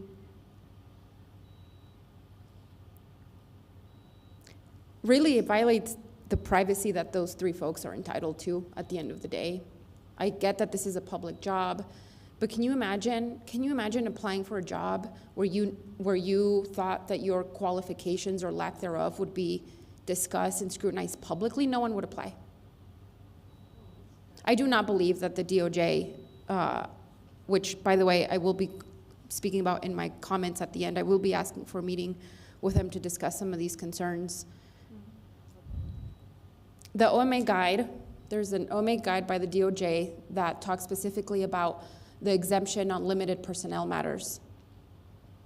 And one of the paragraphs here says, this exemption permits a public body to close meetings for the purpose of discussing certain matters concerning individual employees of the public body. Specifically, a public body may close a meeting to discuss the hiring, promotion, demotion, dismissal, assignment, or resignation of an individual public employee, or the investigation or consideration of complaints or charges against an individual public employee.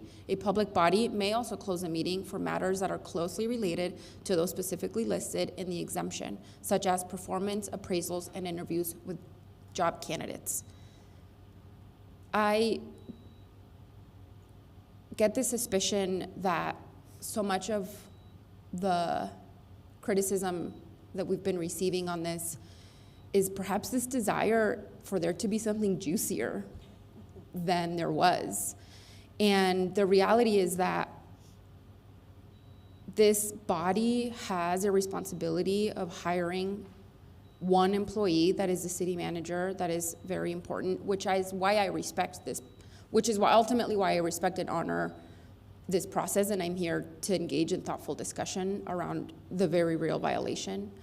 I also want us to consider some of the impacts that this would have, especially on these very real 3 people. And I think, thank you, Councilor Graham, for recalling some of the process that took place, because I think, if anything you should know about is that there was a very long list of questions that HR provided to us that the council then chose, narrowed down because we wanted, to have a timely yet deep interview and not a, day-long interview for each person. I recall there being very important questions about the job, there being questions that helped us to get to know those folks better, and for that I will for always be grateful.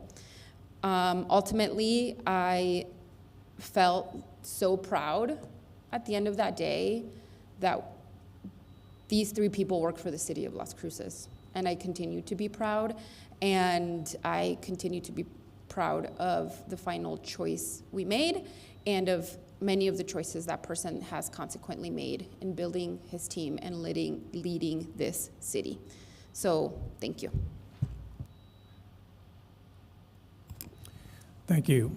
And at that time, on March 20th, I remember that we had 3 finalists that we held interviews with, and they were all asked several questions where we rotated, as Councilor Graham had mentioned, but they were also given 10 minutes to do a presentation orally and perform so we could get to know them on a better note. And that created a lot of discussion because it was, like we've all said, 3 very good, qualified candidates that worked for the city of Las Cruces. For me, my selection was Ikani Tamupiao. He just had more time and experience and service as a city manager in the city manager's office, and I felt that always that he's a good fit for the city of Las Cruces and the organization.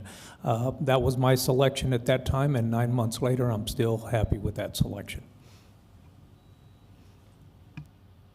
So at that, if there's anyone, public comments, you can come forward for 2 minutes.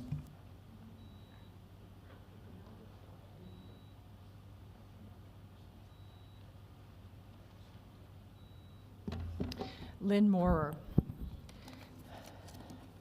What is missing from all of this, just to reiterate, is that you haven't provided any materials for the public to see, to review, and to get a sense of. No resumes, no letters of reference, or any other materials whatsoever. It's like it's the immaculate selection. In my experience with public bodies, except for this one, they invariably go to considerable lengths to provide the public a good quantum of background information on candidates for key government positions. And this has been brought to your attention, and you still haven't provided anything. It makes no sense. No other public body that I have experience with has ever handled it like this, like it's all quiet and you're not providing a bit of information. Like, for example, I'd like to know what Mr. Tamapiao's qualifications are. I'd like to know what his education is and what his experience has been and what his skills are. This has not been provided to the public at all, and we've brought this to your attention now repeatedly. It's both arrogant and unlawful for any elected official to act upon their view that, notwithstanding what the law requires, all that really matters is that the officials are able to review and study relevant documents as much as they care to. And it does not matter whether the public has adequate opportunity. You don't have that option. New Mexico Public Records Act and Open Meetings Act require that you provide these things. It's basic. Members of the public may not be shoved over to the side like they're a hindrance. Public officials are elected to serve the interests of the public in an open manner. When citizens see nonchalance, as we're seeing all across, except for the exception of one here today, I think, from elected officials about citizens are able to observe and participate fully in the democratic process from an informed perspective, citizens work even harder to penetrate that dangerous, undemocratic attitude and make sure that official leaves office as soon as possible. This is something you can do something about. Ms. Moore, your time is up. I can see that. Thank you, Mayor. Thank you for this opportunity to speak.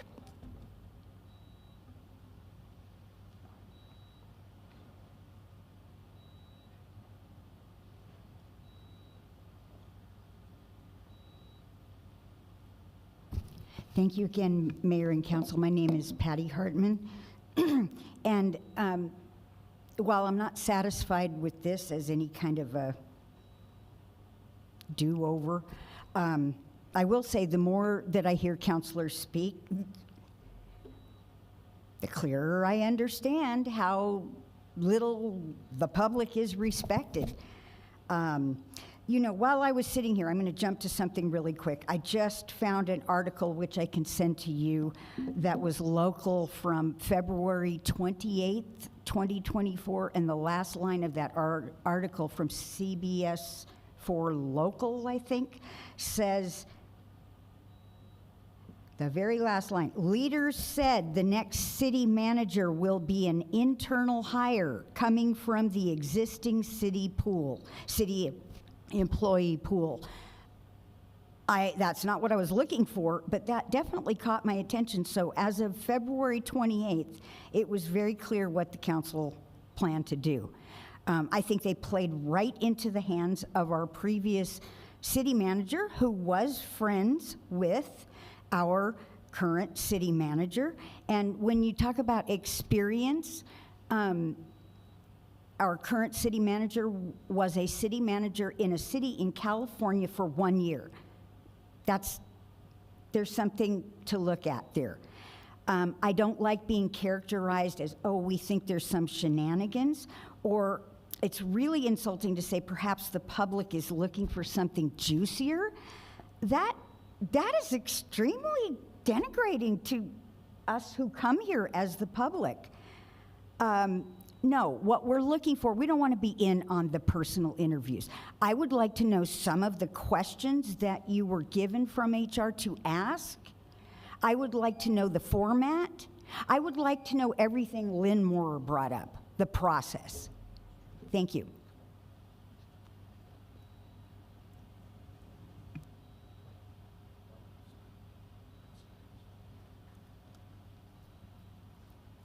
I'm sorry, is today's forum only for city manager, nothing for other city issues? That's correct. It's Okay, only sorry, public okay. comments on the specific issue.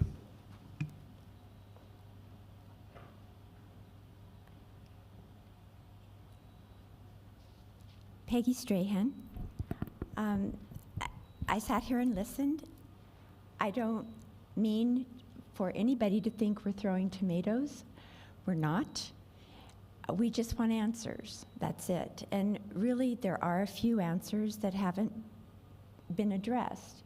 I would like to know what specific characteristic or what's the word I'm looking for, experience that you liked about this candidate that made you think, oh yes, not because it was an easier process, you didn't want to go through a long process of getting another candidate. I just want to know what stood out to you. Tell me as a public, because these things matter. I want to know about these things, and that's all. I just want to know why you think he is the best candidate, not because he has been that way, served as assistant, not because he has just been established here. I want to know, wow, he did this, and he has this idea, and this really sparked my interest, and this is good for the citizens of Las Cruces. That's all I'm looking for. I have no bias, and I have no opinion, but I would like to just have a little bit more knowledge. And so thank you very much.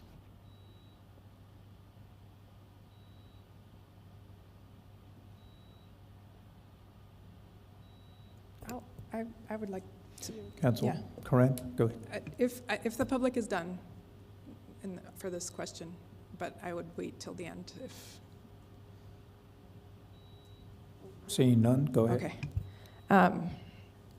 Again, I don't know that this is something that the public is necessarily entitled to, but I will. Yeah, actually, I won't. Thanks. Ma'am, you had your 2 minutes to speak from the podium. You have your public comments. We don't need you shouting from the seats, okay? Again, your opinion, and you had your opportunity to speak with your 2 minutes.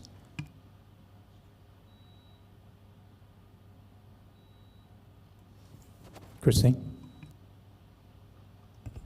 Hold on, Christine. Do you need to bring up, Brett, the options?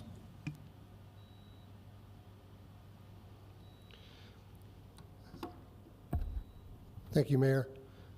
So with this particular item, council's voting options are, you can vote yes, this will approve the review, discussion, and decision to select Connie Tomopeau for the then vacant position of city manager.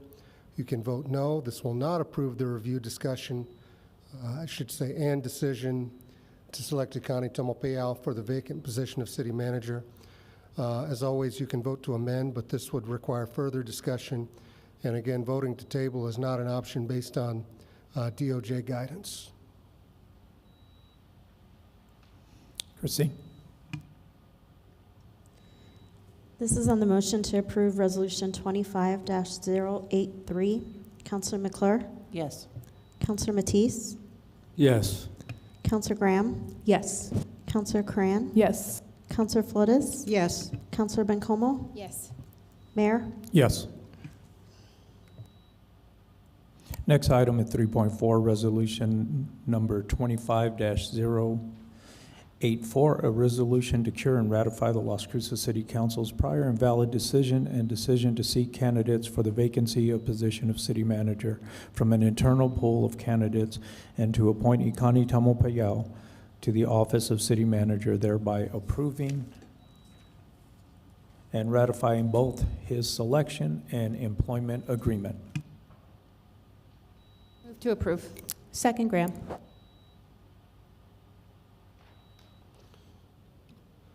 Mr. Mayor, if I may. So this is the last item that I've brought for your consideration today. The purpose of this last item, just for full transparency's sake, because some people may not know this, initially, this is very similar to what I had prepared. We were going to vote, well, I say we, you all were going to vote on this on January 6th. That resolution was sent to the Attorney General's office, who made edits and recommendations. I collaborated with them at the time.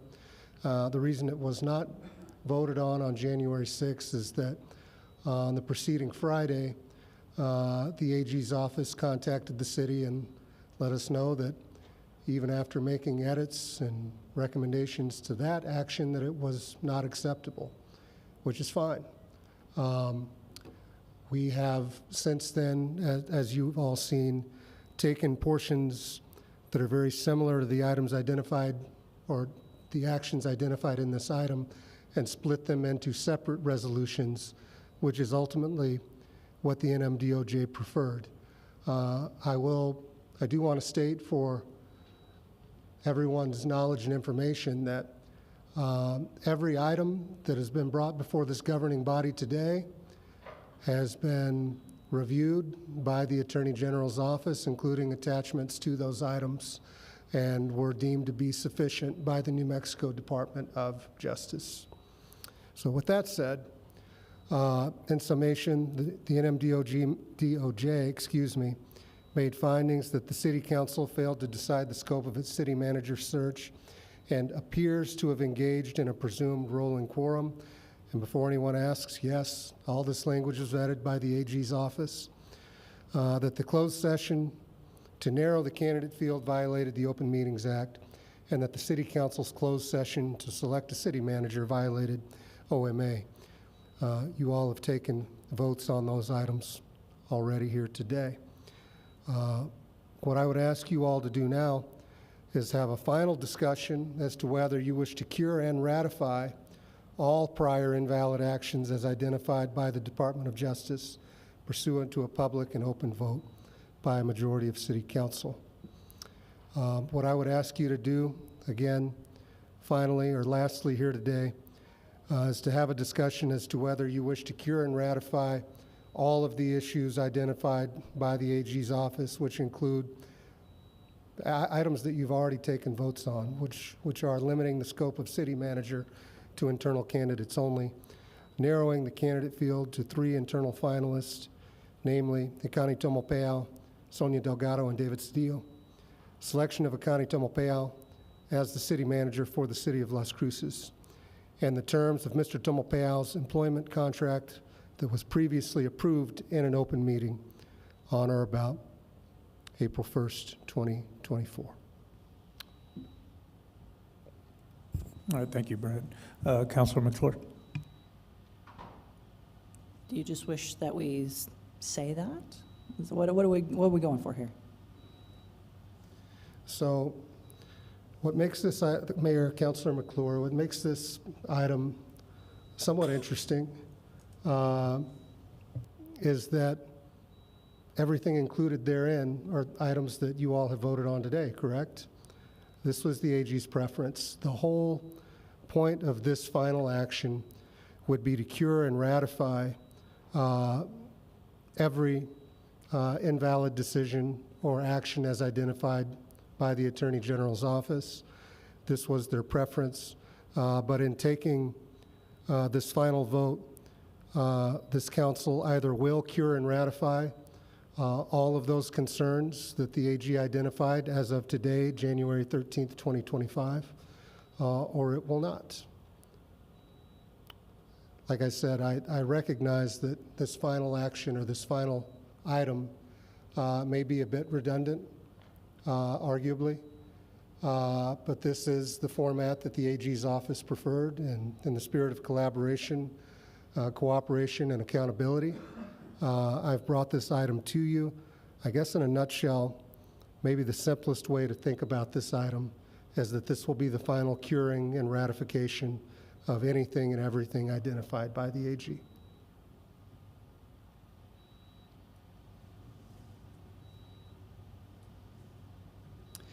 So heavy as the head, I guess, but what do we say? Do we literally just say, I, as a city councilor, wish to cure and ratify the following 1, 2, 3, 4? No, basically, like he's looking for any kind of discussion, how you feel about the whole thing and how you want to move in that direction, and then we'll vote after the fact. If you have no comment, then there's no comment, excuse me, based on what we've already voted on, or you can comment to any of the whole process. Oh, so these are essentially our final comments is what we're aiming to do here. Correct. Okay, all right. We do get council comments. Oh my gosh, okay. Okay, all right. Let me just go ahead and say I'd like to cure and ratify, and I apologize to the public. I partially too was, what was I, 6 weeks into this when this all started kicking off. I think a learning experience is a hard thing to say, but that is what it was for me, and it's been full barrel the whole time. So, but I do very much value transparency. I do think that we should have had this in a more open way. I do think that there are other entities here, even in Las Cruces, that do, when they have large positions, will ask the public to have that input, have people who work with that person intimately. I didn't know that we had a community panel last time. So as much as I've said in the past, I really wish there was like a binder of info that I would have given. I am collecting that as I go.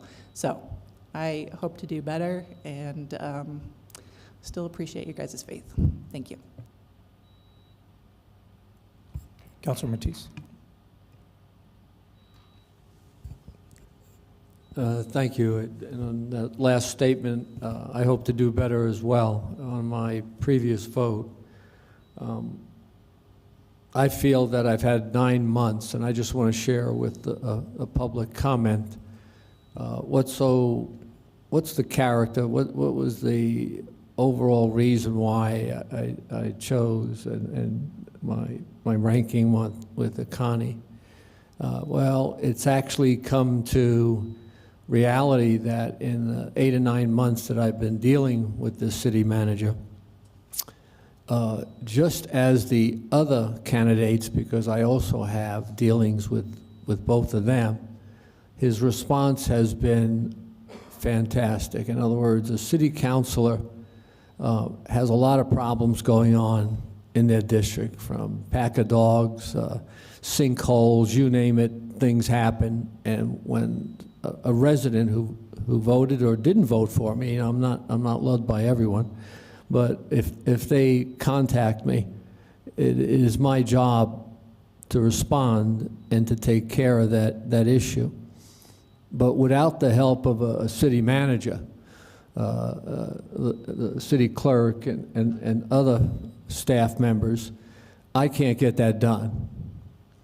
And I've been able to do, I believe, a good job in the months that I have served, because of his 24/7 attitude toward helping, his notifications when things happen in the city of Las Cruces.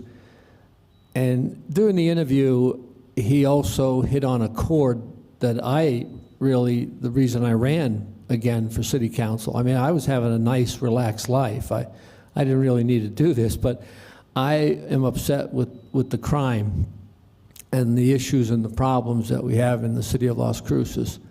And this is one of his key policies. He would also like to make the city, Connie would also like to make the city a safer city. And that means, as a city manager, he supports the police department, the fire department, and the public safety departments. And for that reason, I felt my vote was being part of my policies that I like to see happen in the city of Las Cruces. We all want a safer city, and that has to be a priority. And Connie, I believe, hopefully, through transparency. Transparency is very important. We don't need any more secrets about what's happening in the city of Las Cruces that will determine our actions. And I really commend Chief Story for bringing this out, for bringing out the crime stats and what's happening. So that combination of having a city manager that appreciates and supports public safety, infrastructure, works well with David. And David, I just have to give you a kudos. Thank you very much for being very responsive in the public works. And then Ms. Delgado, I know you've helped me recently in some things that are happening with things in the city, and particularly my district. So we have 3 great internal candidates, and it was a tough decision, but I believe I voted for the correct person. Thank you. Councilor Graham. Thank you. Since we do have the opportunity for council comment after this specific item, I'm going to kind of stick with the past here, and I'll save my comments on how I feel since my vote for bringing Mr. Tamalpeo on as city manager for comments. I also appreciate the opportunity to have cured, ratified, strange legal terms, to have dealt with this using one of the options. I'm presuming that if this wasn't a viable option, the AG's office would not have supplied it. And I know that there has been a lot of talk of just starting the process over, but I trust in the AG's office that this is a way of properly curing and ratifying the issues moving forward. I agree completely with Councilor McClure. This job is a constant on your feet learning process.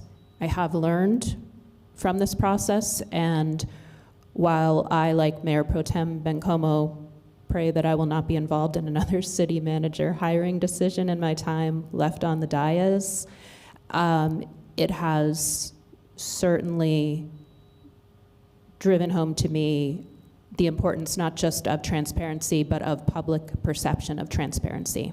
Thank you. Councilor Curran. Thank you. I appreciate the opportunity for us to have this discussion. Thank you, Attorney Douglas, for following up with the AG and understanding really what this means. I would say I know we could have done it better. That's what we're saying here today. You will see that we do future things better. This week at the ASCMV meeting, we will start a very public process to look at an executive director. So I can say that we systematically have changed a number of things that we do, the types of conversations we have, and we are making notes for future actions as a body. And also that I still maintain that we relied heavily on HR and our attorneys to guide us through this process in the ways that we understood it to happen. Acknowledging that we could have done better now and understanding the context for that, and committing that we will see these changes. You already have seen a number of these changes in terms of our announcements of public meetings and closed meetings, and search, as how we do searches going forward, will look different consistently as we can make it so. I appreciate the opportunity to cure this. I appreciate the AG and the folks who advocated to the AG for bringing this up. I do regret that this is 9 months after all of these things happened. I think we could have made more dynamic changes along the way at a different time. But I also do want to just reaffirm my commitment, and I'll talk about that in councilor comments, of why we hired Akani, which I think, again, is one of the agenda items here today, but I think the big picture is we could have done better, we will do better, and that's what we're committing to. That's what I'm committing to. Councilor Flores. Thank you, Mayor. First of all, I'd like to thank all of you for being here and keeping your elected officials on their toes. It doesn't feel good to, I know you said no tomatoes, I said rotten tomatoes to boot. But no, it's really wonderful. I expected the entire population of Las Cruces to be here. And it's good that you're questioning all of the decisions that we made, and that should continue insofar as all voted officials or elected officials, including the one who soon will be sitting in the White House. So I do want to thank you for that, and I'll continue to represent and work as a elected official in the most ethical manner possible. Not possible, period. Thank you. Mayor Pro Tem. Thank you, Mayor. Again, thank you, Brad and the city clerk, for getting us to this moment today to cure these important issues. I learned really early on, actually, that even the appearance of a conflict or the appearance of anything is enough to deteriorate the trust of the public. And I hold that very dearly, and I do want to apologize to the public for acting in a way that was outside of that. And so I don't know how to show up any other way but really authentic, and it has gotten me in a lot of trouble in the last 6 years that I have been here.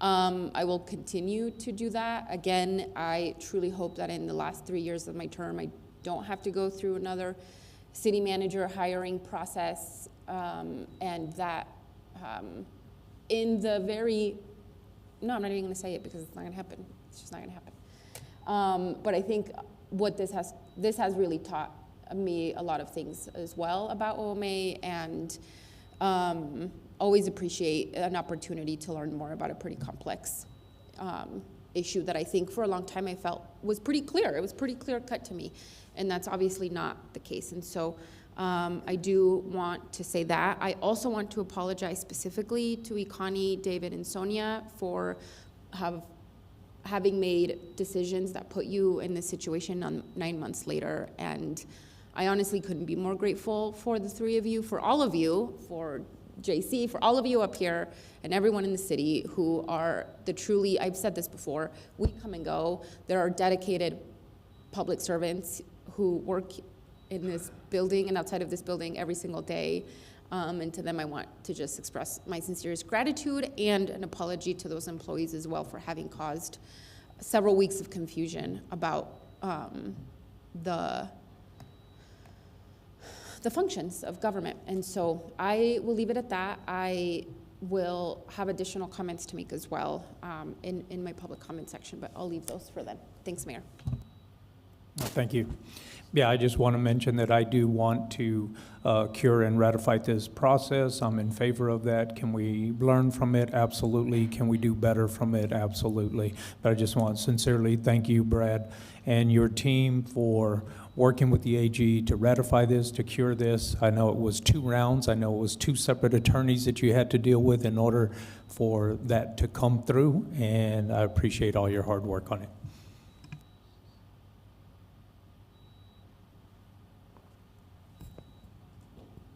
Is there any members from the public?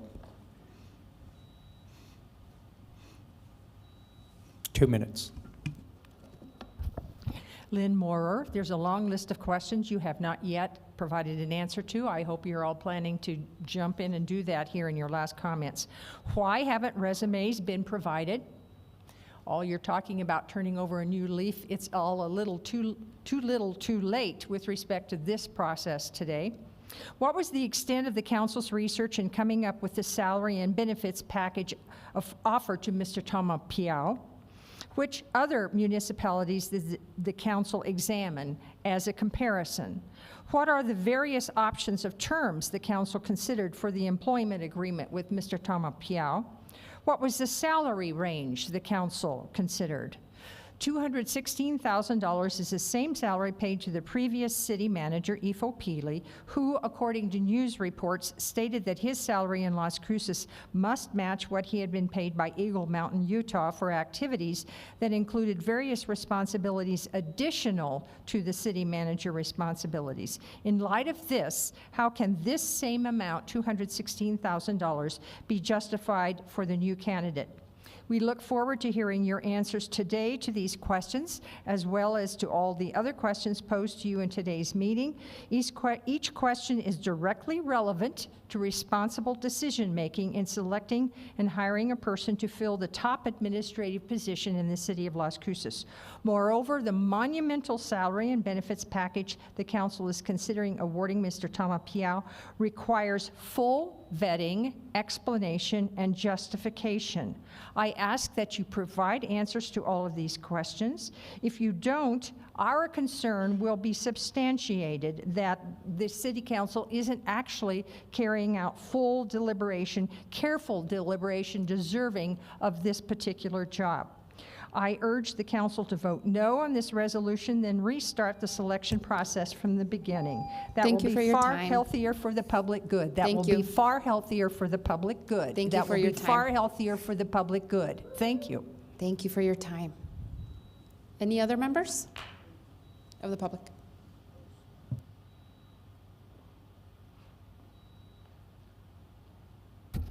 Thank you for giving me every opportunity possible to speak to this. My name is Patty Hartman, and when I look at things that are going on, I look with a bigger picture in mind, but I also listen between the words, and tone is rather important. I appreciate my city councilor, who was the first to speak, Cassie McClure, who sincerely apologized to the public. Actually, everything she has ever said to me, first of all, she responds to me when I email her. That's something I don't get from anyone else here. But her sincerity speaks volumes. Her intelligence speaks volumes about needing to do more than just follow the rules blindly.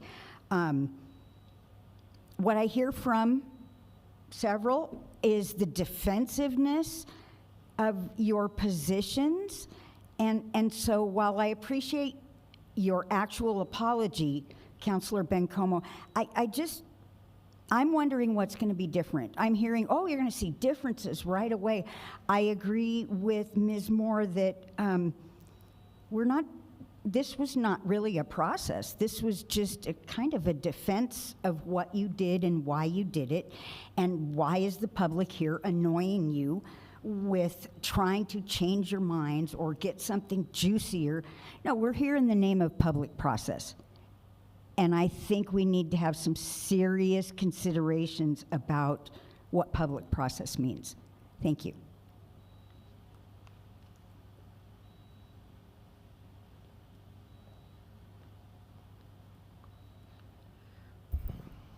Diane Starbuck, for the record.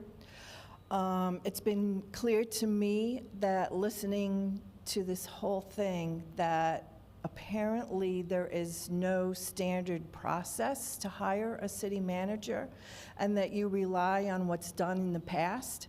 And since many of you weren't here in the past, that you have to rely on people's memories. May I suggest somebody writing, and sorry if this falls to you, Mr. Douglas, but writing a standard operating procedure on how to hire a city manager. I also want to say I appreciate every single person that's up there today. I know your job is not easy. I know you take a lot of grief. But I still appreciate you representing the citizens. Thank you.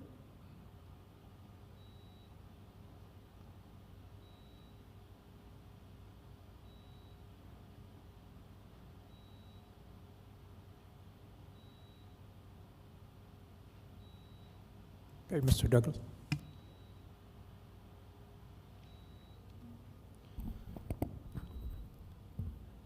Thank you, Mayor. And so here are council's voting options. You may vote yes, this will ratify the city council's prior decision. You may vote no, this will not ratify and or cure the city council's prior decision. You may vote to amend, which will require direction to city staff, me. And again, based upon conversations with the AG's office, a vote to table would not be appropriate for this item. Christine? This is on the motion to approve Resolution 25-084. Counselor McClure? Yes. Counselor Matisse? Yes. Counselor Graham? Yes. Counselor Cran? Yes. Counselor Flores? Yes. Counselor Bencomo? Yes. Mayor? Yes.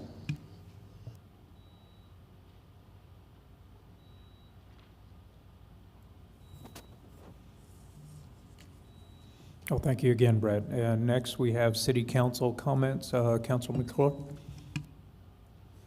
Thank you, Mayor. This is where I'm going to slide in my thank yous. I want to thank Brad and Christine for letting me be the pain that I kind of have been, but I appreciate working with everyone in the city. I haven't run across a bad egg.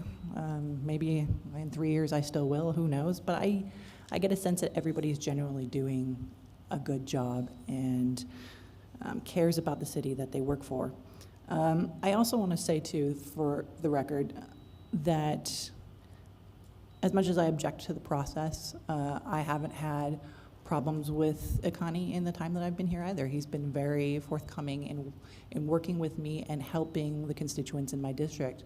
And to me, that's what I care about, is how do we work together? How do we move forward? How do we actually help residents in the city? So I want to say that, and I want to thank my colleagues, because this is an uncomfortable process. I knew going in this was going to be unfun today, but I think it's part of it, and I think I've spoken to each of you. I don't know if that's rolling, but how fun this all is. It's so fun. So lastly, I want to actually thank the journalists in the room, because without this would not exist. And there is something very potent about the ability for journalism to hold elected officials accountable, and I'm glad for it. So thank you. Councilor Matisse? Thank you, Mayor. And again, I'd like to appreciate and thank the attorney, and I just want to comply with the Department of Justice and actually ratify and get these violations in the background and move forward. I think some good comments were made today by the public, and I think we do need a standard operating procedure in selecting a city manager. I think that needs to be a priority.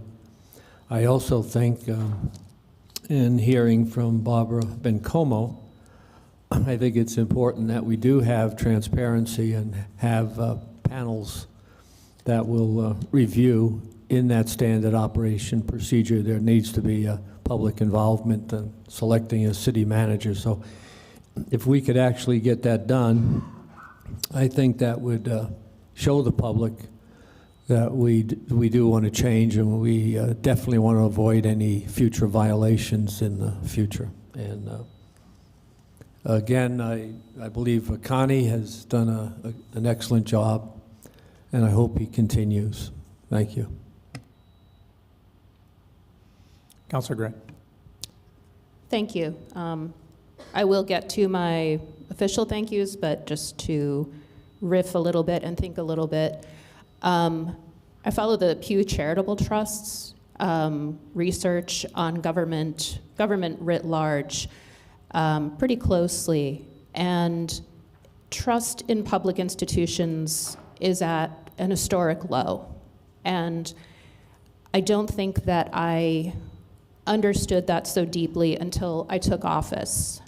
If you show up here on a first or third Monday of the month when we have general public comment, you'll hear a lot of mistrust in institutions, federal government, people who are upset with the governor of the state, with Congress, with their state legislators and representatives. And I think the beauty of being on city council is the accessibility. I run into constituents at Albertsons, and that's amazing. On the other hand, a public body this accessible, this local, this close to you is going to catch a lot of anger, valid anger and mistrust at all levels. And I am committed to trying to push against that from my space as a local elected. I'll also point out, and this isn't to, I'm not trying to curry sympathy or anything, but we were joking about throwing tomatoes or rotten tomatoes. When this story broke on social media, it was shared around pretty roundly, and I came across a comment suggesting that they bring out the gallows for us. And after a quick Google search to make sure I knew the difference between a gallows and a guillotine, which I did, I was good on that. That means that we should be hanged, that we should be hanged for this breach of the public confidence. And I reported that comment to the social media platform and was assured that it was perfectly fine with community standards. And who knows, maybe that's a joke. Maybe that's just somebody else who's angry. I'm sure that person would probably not have the guts to come and say that to my face. If you're out there, I'm ready.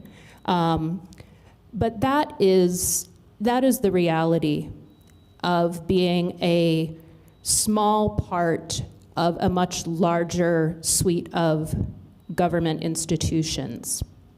And again, I take that seriously, and if I can do anything to help rebuild trust in institutions, that's one of the most important things I can do in the time that I have left here. In terms of speaking specifically regarding Akani Tamopeo and how I feel about the decision I made, one of the most amazing things that I have experienced, it's not just being able to meet with him or be on the dais with him, it's just how often I run into him at community events. All times of day, all levels of formality. I'm just like, oh my God, there's Akani, and you can't miss him because he's super tall. And I'm like, this guy is everywhere. And he's not, I don't feel like this is performative. This isn't a guy trying to get the job. This is a guy who already has the job and who I think puts not just amazing expertise and efficacy into it, but a ton of heart, a ton of cariño, as we like to say up here. So in terms of how I feel about the decision that I've made, rock solid. Finally, for the thanks, of course, to all of city staff who are constantly doing the heavy lifting behind us. In this case specifically, Brad, for very tireless communication back and forth with the AG, working on a situation that you were really not a part of.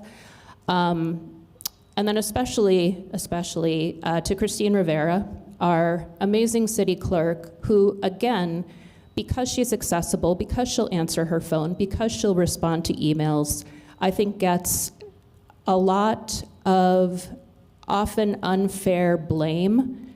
You know what? It's easy to blame the person who you can actually see. And your commitment and expertise and your willingness to keep putting yourself out there is truly inspirational. And I just want to acknowledge how rough this has been. That's all I got. Thank you. Councilor Curran. Thank you.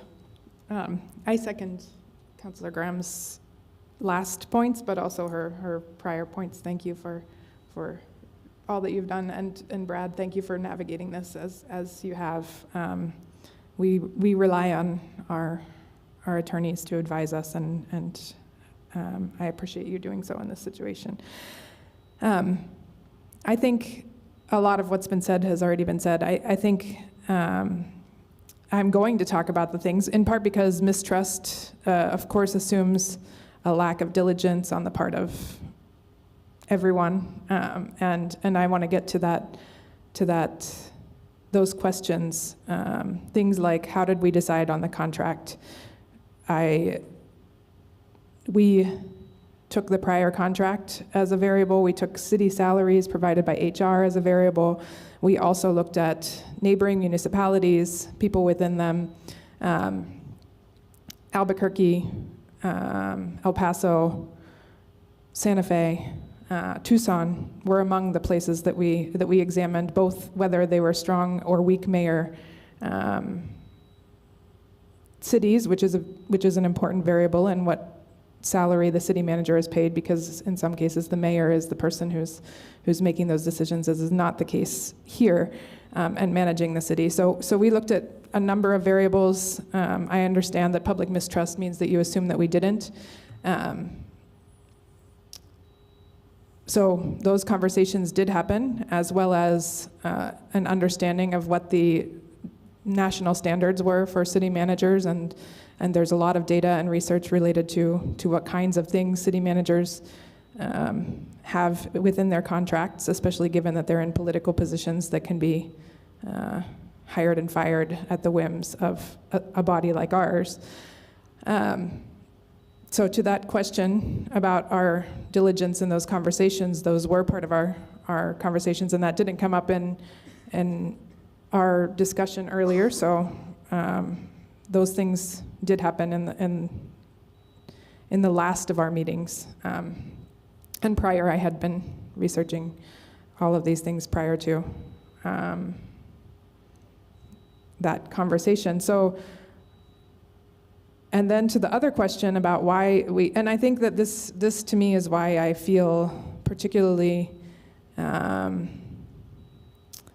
strong about the time lapse and the space where folks are coming to us critiquing city employees. I believe that we're the public office. We should get the critique. Folks channeling their anger at us into critiquing city employees and or our hire is really problematic. And so I'm here to both defend that decision, as my colleagues have talked about. I think in the 9 months since we've made this decision, we've experienced things, but even in the interview, I will say this is the reason that the thing that I believe Ekani has lived, but that came out in the interview, he talked about this very specific story, and I'm sharing it. It's probably inappropriate to share, but here we are. We're trying to be open and tell you why these things are happening. He talked about, in his prior city manager job, driving past a couch on someone's curb every single day on his way to City Hall. And I think about this when I see, I know that there was a loose dog around City Hall for a long time.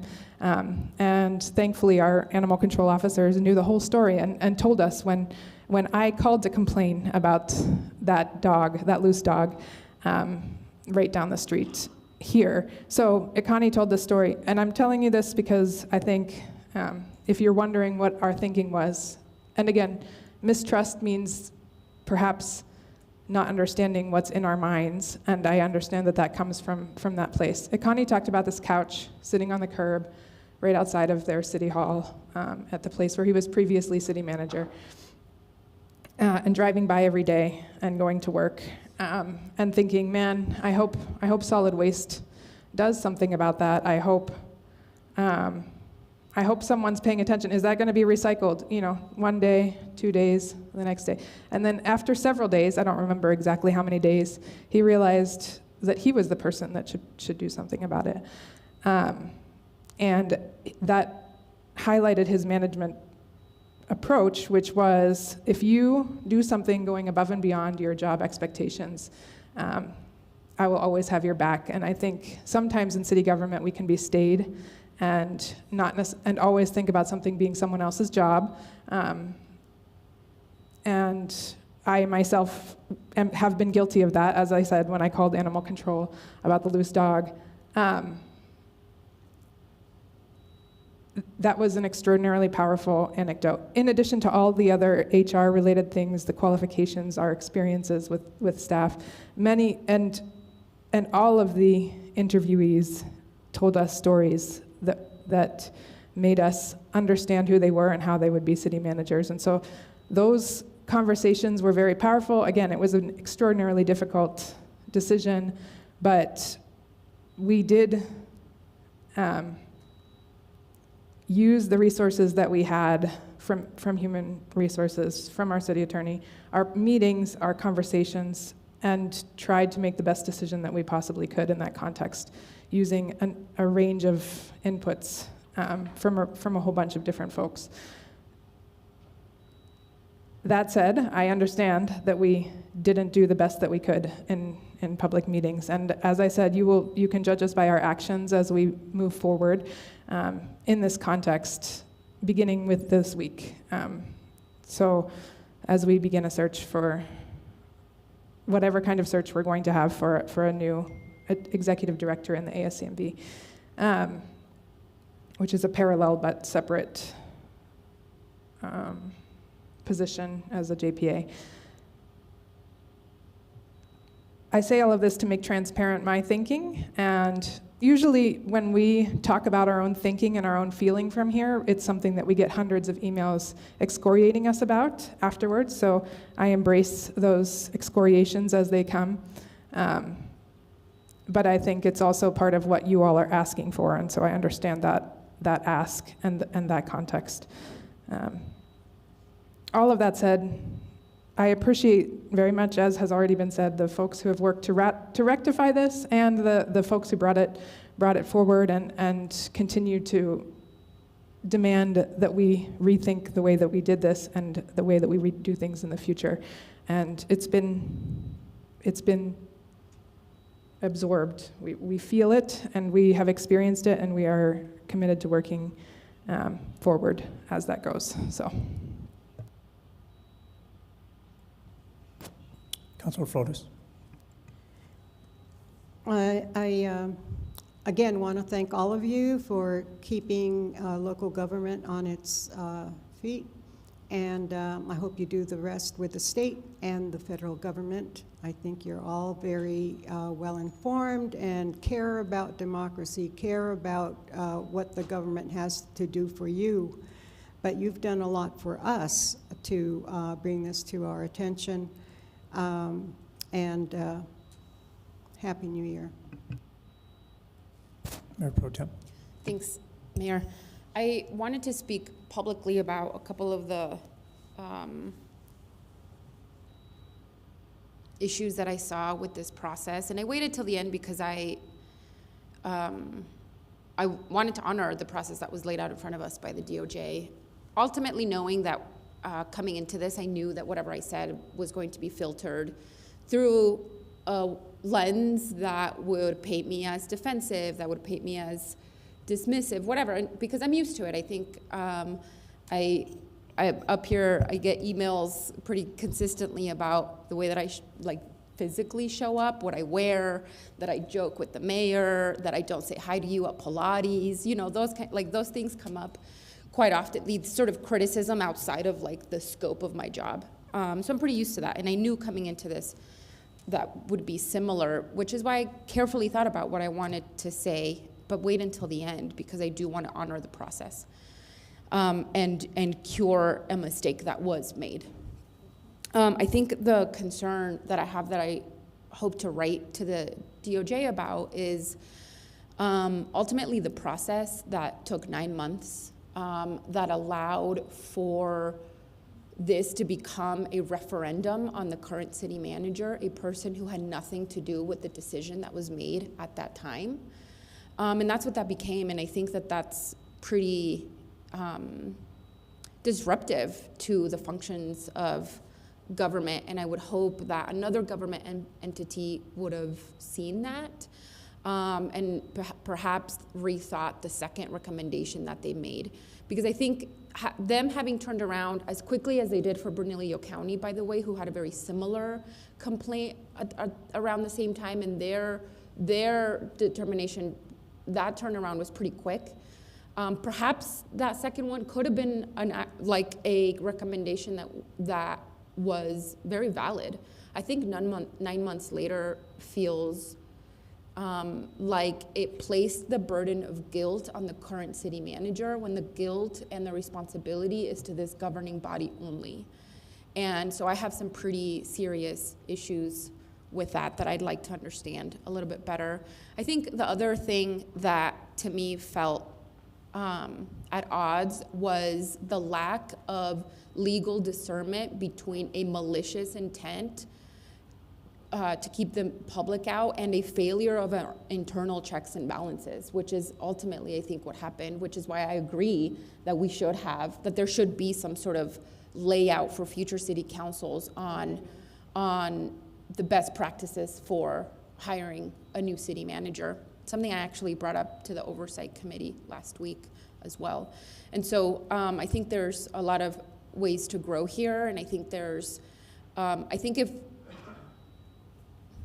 that lack of legal discernment within their investigation to me felt really concerning.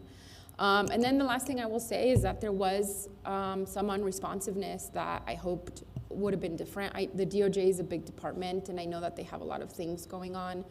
But I think in the process of trying to do the best we can at